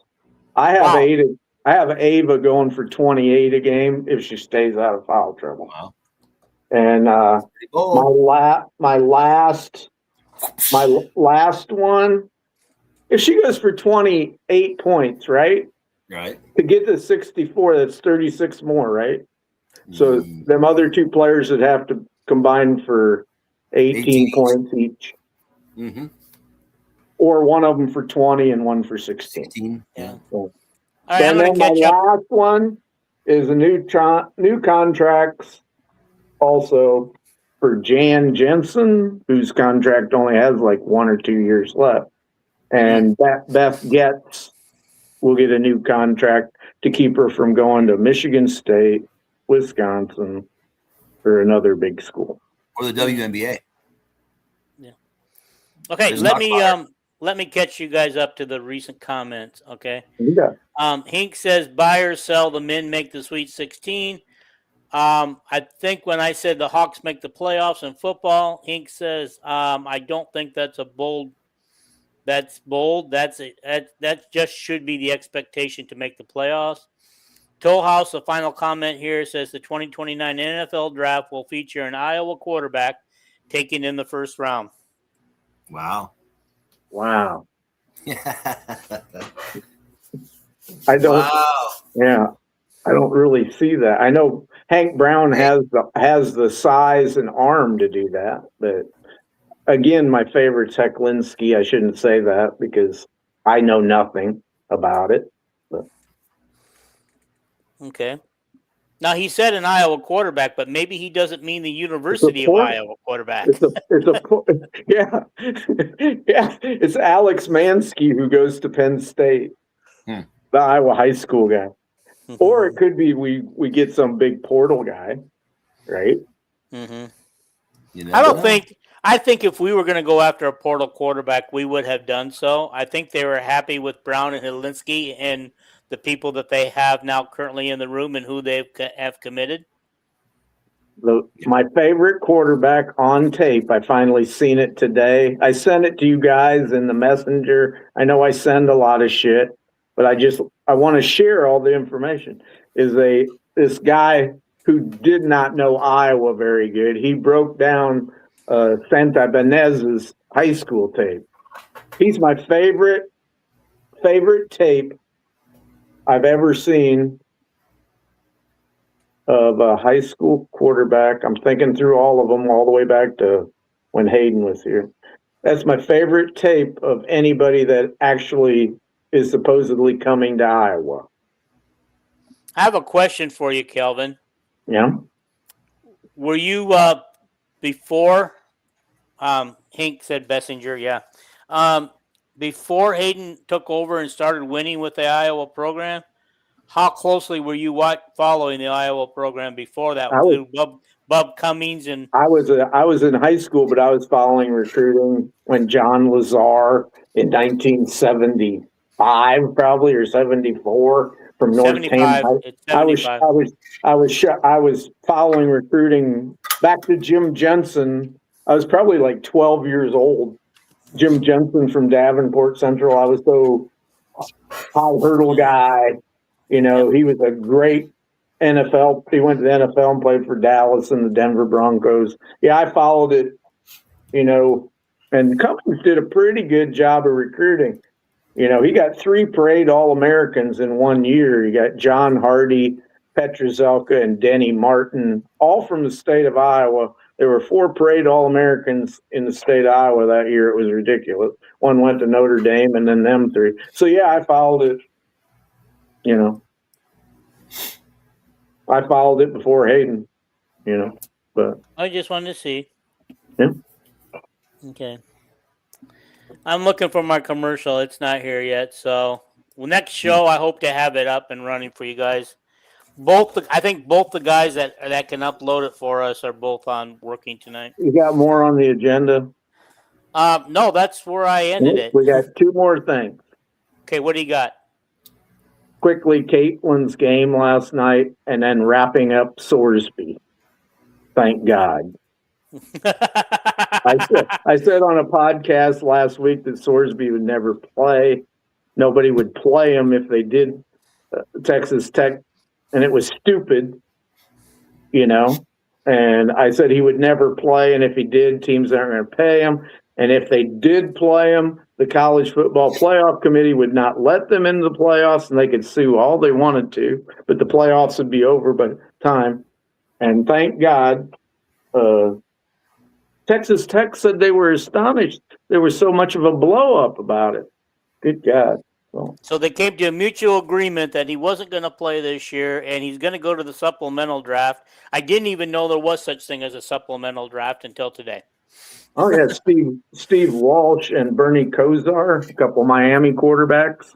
If you back in the day, if you graduated early, Bernie Kosar was so smart at Miami, and Steve Walsh was too, that they graduated in 3 years. And both of them went in a supplemental draft, and both of them were usually guys in the supplemental draft. Nobody ever drafts anybody in the first round, second round. It's like Sorsby, somebody will probably draft him. If he's drafted at all, probably draft him like in the 6th round or something. Who's available for the supplemental? I mean, anybody that missed the NFL draft but is now deciding to go in. It's like Steve Walsh was the first pick. The Dallas Cowboys picked Troy Aikman in the regular draft, and then Steve Walsh graduated, so he was eligible for the supplemental. So they had 2 first-round draft quarterbacks that year. Aikman was pissed off. And then Bernie Kosar was the first guy picked the Cleveland. One of the reasons Bernie Kosar went early after he graduated was his favorite team growing up in Ohio was the Cleveland Browns, and they had the first pick in the supplemental draft. And that's why Bernie went. But Toll House says that Bernie Kosar was big news in the supplemental draft. Hink says, well, I lost it. Hink says that where's it at? That he wishes that it would gone on through media days to give us some things to talk about. Okay. Well, media day ain't gonna be till August. It's July. Big Ten media day will be before that. Yeah. Okay, and I think Big 12 is before that even. So we'll get going early with Big 12. But you get 20 times more information from Iowa media day than you do the Big Ten media day. All you see is these short little interviews at the Big Ten media, and then they got to get 18 teams in 3 days. Okay. Hink says that, my opinion, I think players should be able to bet as long as it's not on the sport they are playing. What is going on with my thing tonight? I don't want to talk. I don't want to go there. Too much information.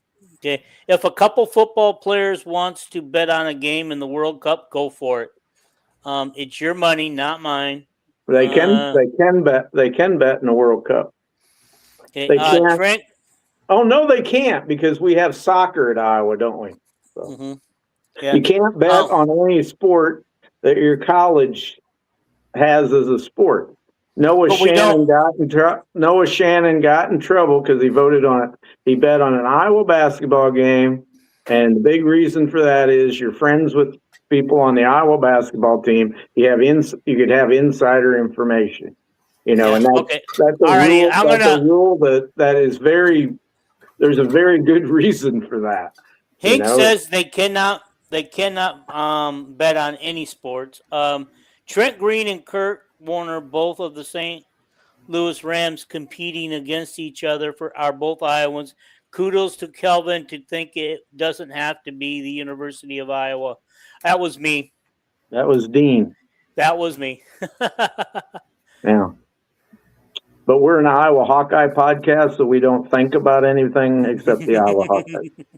And we don't need Vanderbilt talk every week. We don't need Rick, I got an assignment for you. Rick can talk about Drake because I love Rick. Yeah. Hey, Rick, I got an assignment for you real quick. Look up and see what NCAA says about betting on any sports. What the rules are. Can you do that real quick? Sure. All right.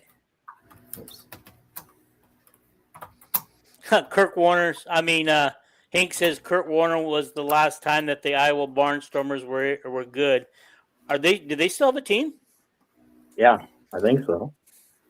But it's like a minor team, right? It's not like a major team. Well, okay. Arena football is arena football, I think. Go ahead. So NCAA rules strictly prohibit student athletes, coaches, and athletic staff from wagering on any sport sponsored by the NCAA at any level, college or professional. Yep. So it is 1, 2, 3 pro. Yeah. I remember when Kirk explained it during the gambling thing at Iowa. He said we give them a card and a write-up about it. And if you're on a pro team, it's posted right on the wall when you walk in the locker room. He said a player at Iowa cannot bet on any sport that we have here at Iowa. Yeah. At pro level, any level. And there's a very good reason for that. It's called you got to trust your athletic scores. That people aren't point shaving. It's like Caitlin Clark is friends with Jack Campbell. They went to school together. She shouldn't be betting on Detroit Lion games. Okay, hey, hang on here. Okay, so if an Iowa player wants to bet on a World Cup game, they should be able to. I agree because Iowa does not have a men's team, and the World Cup is right now the men's game, Okay. and so we don't have Well, an this said Iowa. We don't NCAA have a sponsor. men's soccer team. When it says NCAA sponsored sports. Yeah. NCAA Well, sponsored. okay, alriady. Not just So Iowa it- sports. NCAA across the board from Division 1, Yeah, Division to 3, play. To play. between. Why don't you But the just, World why Cup don't is you the just World Cup is not NCAA. It's So curling. They can bet Well, on curling. he just said at any level, pro or college, Dean. okay. Alrighty. Anyway, So, there ought think about to be a nice quick rule here by every college. Just tell their kids, if you bet on sports, you're not going to play here. However, I'm not for betting on sports for kids, but if the kid wants to bet for his team to win with no odds, just we're going to win, fucking go for it. I'm cool with that. That's saying, hey, we're going to win. No points, nothing like that. Just we're going to beat you. That's like Pete Rose used to say that when he bet on baseball, he never bet for his team to lose. He always bet for them to win. Yeah. But don't play any odds. It's straight. It's heads up. We win, we lose, we lose. When Pete Rose knew his 90% of his life that if he did bet on his team or any baseball game, he was going to be kicked out of baseball. So if Pete Rose wants to do that, he should just quit being in baseball. I guess he did. You know, it's like, well, yeah, he was kicked out of baseball. And now he's dead. Take a season That's right. And then the last subject was, did you guys watch Caitlin's game last night? I did not. I was busy working last night. I watched the first 3 quarters of it. Yeah. At halftime, she had, I think, was it 9 assists? 9 points, 9 assists. 12 points. Was it 12 points? I think 12. I thought it was 8 or 9. I thought it was like 8 or 9 points because I knew the record. I knew the record was 19 assists in a game, and I wanted her to get 20. Yeah. But she's getting better. She's coming back. Well, I think it's pretty obvious she's getting healthy. Now they play her 35 minutes a game. And Steph said after the game, Caitlin's body now, she said her burst is back.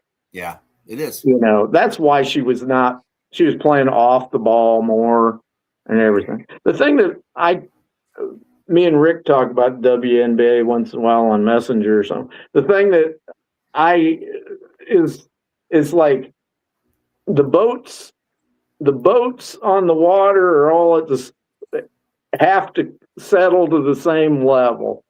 You know, I remember at the start of the game, this Citron girl, I thought, my God, what a 3-point shooter. You know, she's shooting like 48%. Right now, Caitlin Clark's 3-point percentage is higher than Citron's. Yeah.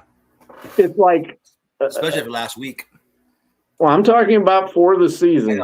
Citron's 31.2 and Caitlin's 32.4. That the real great player, what's her name? Brianna Stewart. Yeah.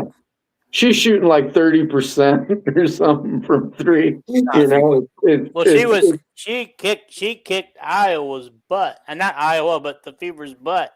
That one game. That game, yeah. They couldn't stop her for nothing. And now the Fever are like 9-4 or whatever. 9-5. Yeah. Yeah. Caitlin Clark matched the record from last year at 8-5. Yeah. Let me catch up on a couple things here. Hink says I can't say the last time I watched Clark play, it's starting to die down. I kind of agree with him. The whole Caitlin phenomenon is starting to slowly go away. Oh yeah, they're as we knew it would. Any mania settles down. Yeah. Hink says that you should get her shoe, Rick. I should get her shoe. Yeah, she has a shoe out. What do you think it cost? And how? Who's paying for that shoe? Who's going to pay for that shoe? I think I've seen where they're around 90 or $100. Yeah. It ain't like $100. You figure? Yeah. Well, I mean, any Nike shoe is going to be $100, Dean. No, I was thinking that was actually cheap. Yeah. I would guess probably close to 200 or more. But the thing is, that's gonna be a worldwide sale.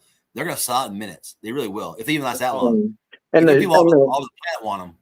And I think the first run is sold out. I think they had to do another one. The shoe that she's just coming out with now is not her signature big shoe that's coming out, in October and November. This is called the New Era shoe or something. It's She changed her logo on Instagram from CC22 or to CC1, whatever it is, or Caitlin Clark 1. Okay. Yeah. Hink says the show can pay for the shoes as a tax write-off. Okay, guys, our shoes are on me. There you go. Right on. All right. Okay. Let's see. Oh, Hink says. Let's see. Oh no. Tohau says, I get a heart stress test tomorrow. All those are not fun. It cannot be as hard as watching Iowa football.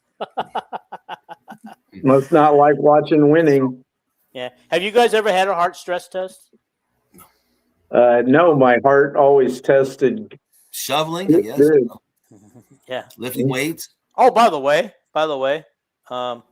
anyway, a heart stress test, they put you on a treadmill and get you up high and get you going fast. Yeah.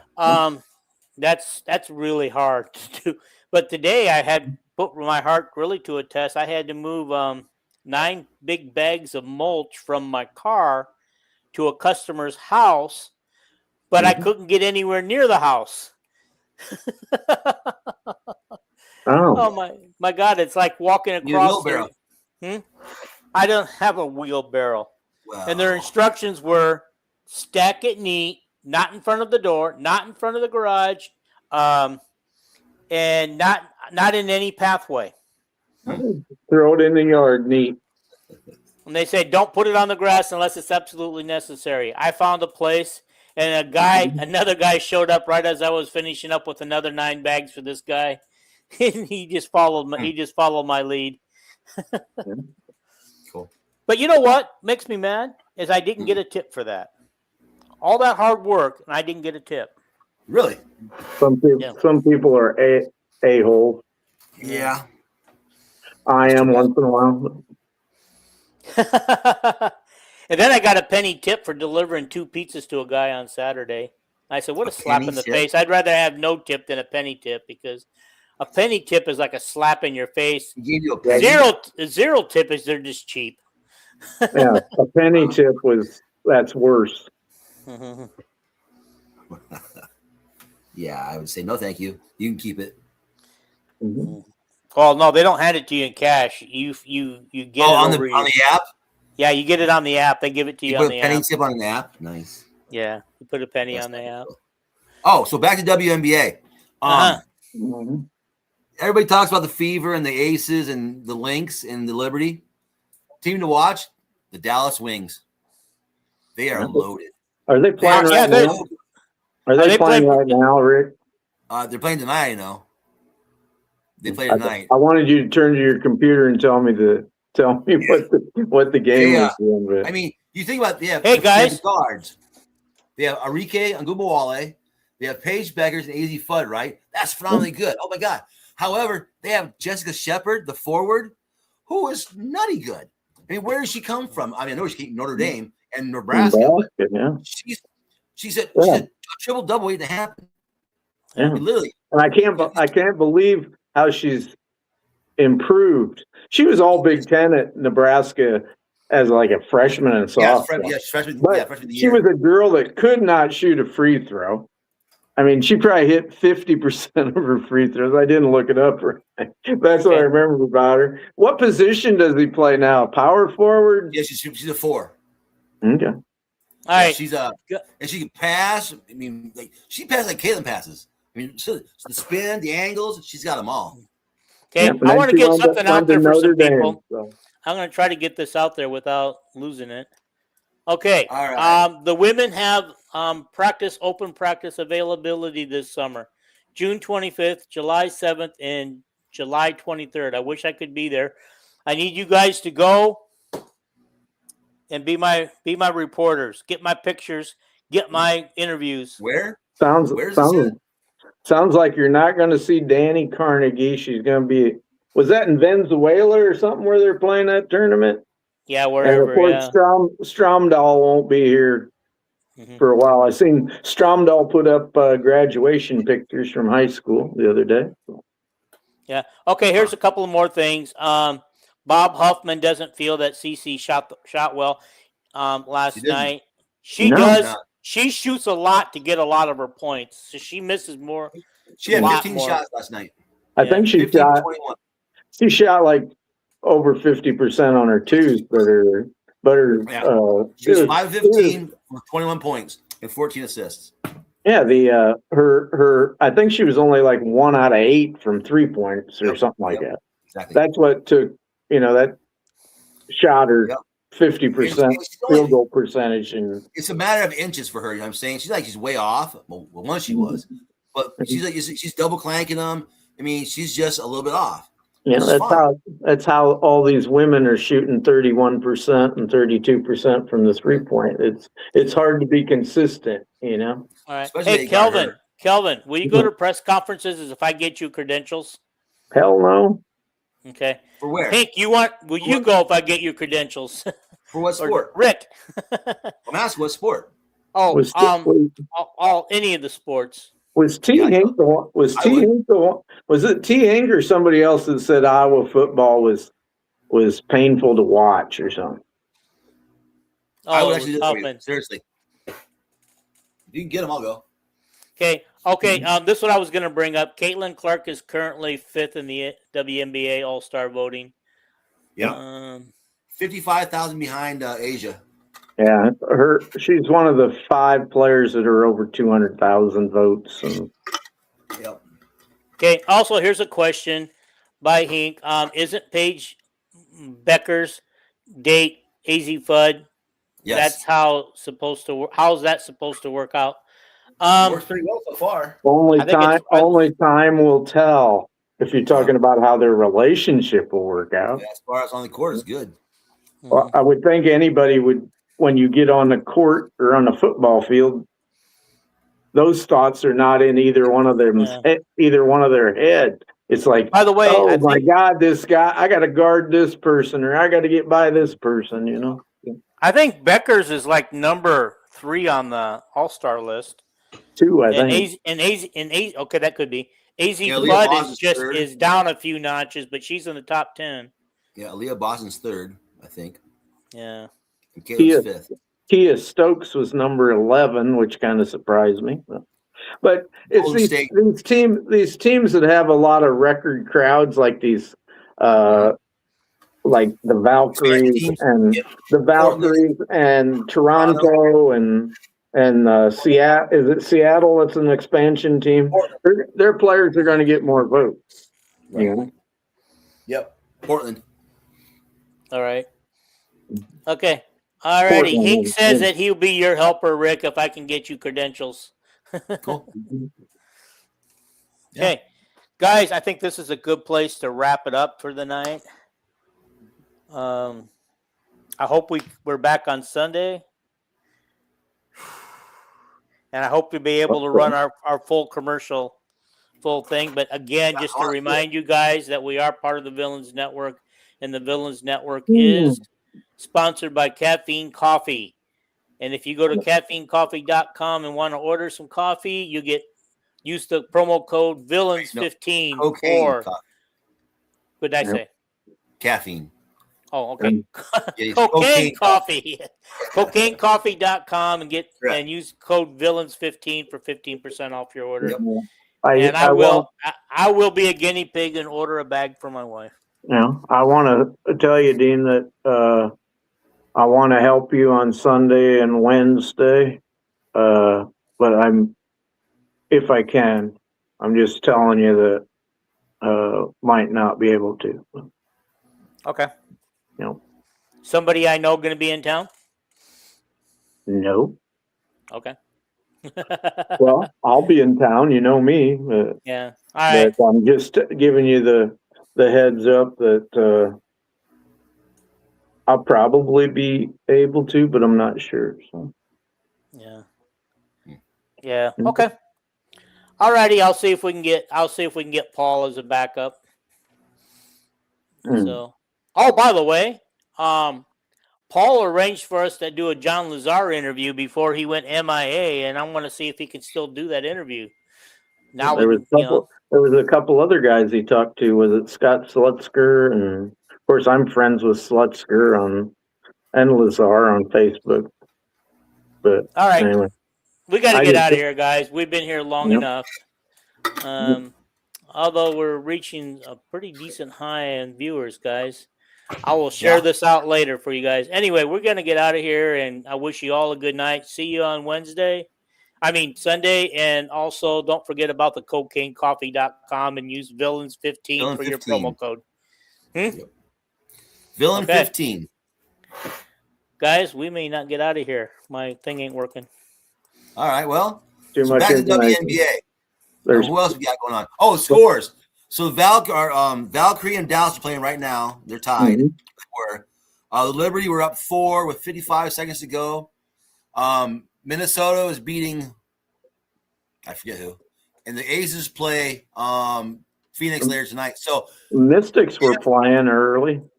Yeah, so if the Minnesota and Vegas tie or win tonight, they'll be tied for the President's Cup.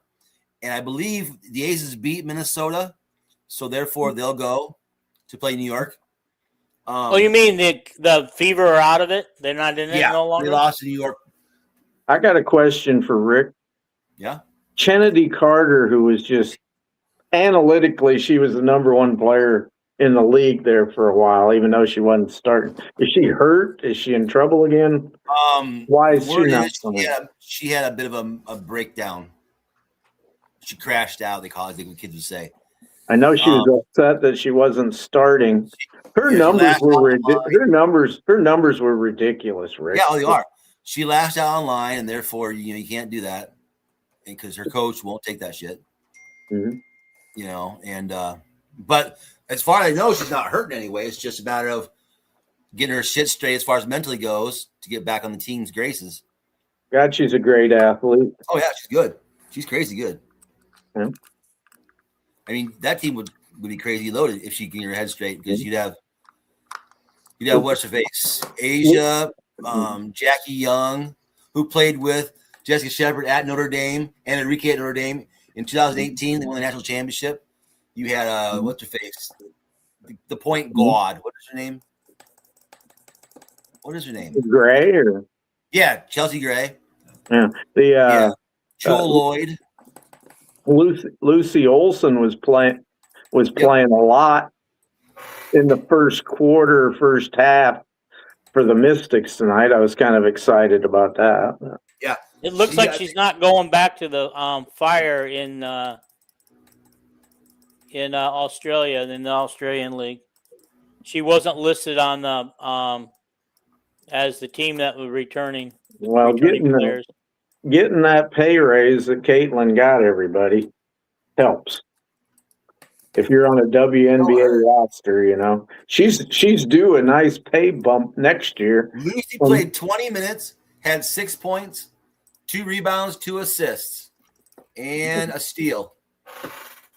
Good. And it was a +3, and they won. Guys, my computer computer screen is frozen. I don't know how to get out of this. The girl from Texas, Harmon. We'll just keep talking until you tell us you're going to shut us down. What about Harmon? It's just going to happen. She's not playing at all anymore. Lucy has passed her. Lucy has fully passed her. At the start of the game, the gal I hate so much, Cody McMahon, was playing terrible at the start. Yeah, she had 2 points. McMahon. Boy, wasn't Sophie Cunningham, and she'd been hot lately? Holy cow! She's she's got the highest 3-point percentage of anybody in the league now. I believe it. She was on fire last night. 43% or something. Yeah, and then against who was it? Oh, Connecticut. She scored the last 11 points of the game. They won by 12. Yeah. Yeah, she's been on fire. Yeah. You ever watch her podcast? What'd you say? You ever watch her podcast? No. It's kind of funny. I've seen little clips. Yeah, I heard her friend from high school. Yeah, it's pretty funny. You know, I've seen one little clip, and she goes, "I don't think anybody's ever going to marry me." Yeah. She said nobody even asked me out. You know, Yeah. She's wild child. I don't know that, but I know Free that. spirit. Did you know her cousin? Do you know her cousin was at Iowa on the football team? Uh-uh. Gavin Hoffman. He was like one of the highest rated tight ends Name sounds familiar. we ever had. Well, yeah, it was just a couple years ago. He was a 4-star tight end from Missouri, and he came and he found out that Kurt don't like it when a tight end drops passes, and Yeah. he found out that a walk-on in the same class, Vanami, was a hell of a lot better than him. So he took a bunch of money and went back. He's playing for Missouri now. Gavin Hoffman. So, What's going on, D? He's trying to shut the show down. I just told him we'd keep talking until he shuts it down. He said it would shut down kind of suddenly. So people, if we're talking and then it shuts down, that's the reason. By the way, I'll promote something while we're talking. I like Matt Randazzo with his Off the Air podcast. It's on every day of the weekdays. Yeah. Anyway, this on my birthday, Saturday, he's having his dad's memorial golf tournament, and they got some good merchandise up for sale on their fundraising. And Journey Houston and some of the Iowa girls are going to be there. I think he said on the 7th hole, there's going to be a basket up, and you can shoot baskets with them or something. But anyway, one of the things that kind of caught my eye on there's signed footballs and stuff by Kirk and stuff, but caught my eye. They had 4 tickets to any Iowa women's basketball home game that you choose, and you also got 4 T-shirts, and what else? There was another 4 things you were getting.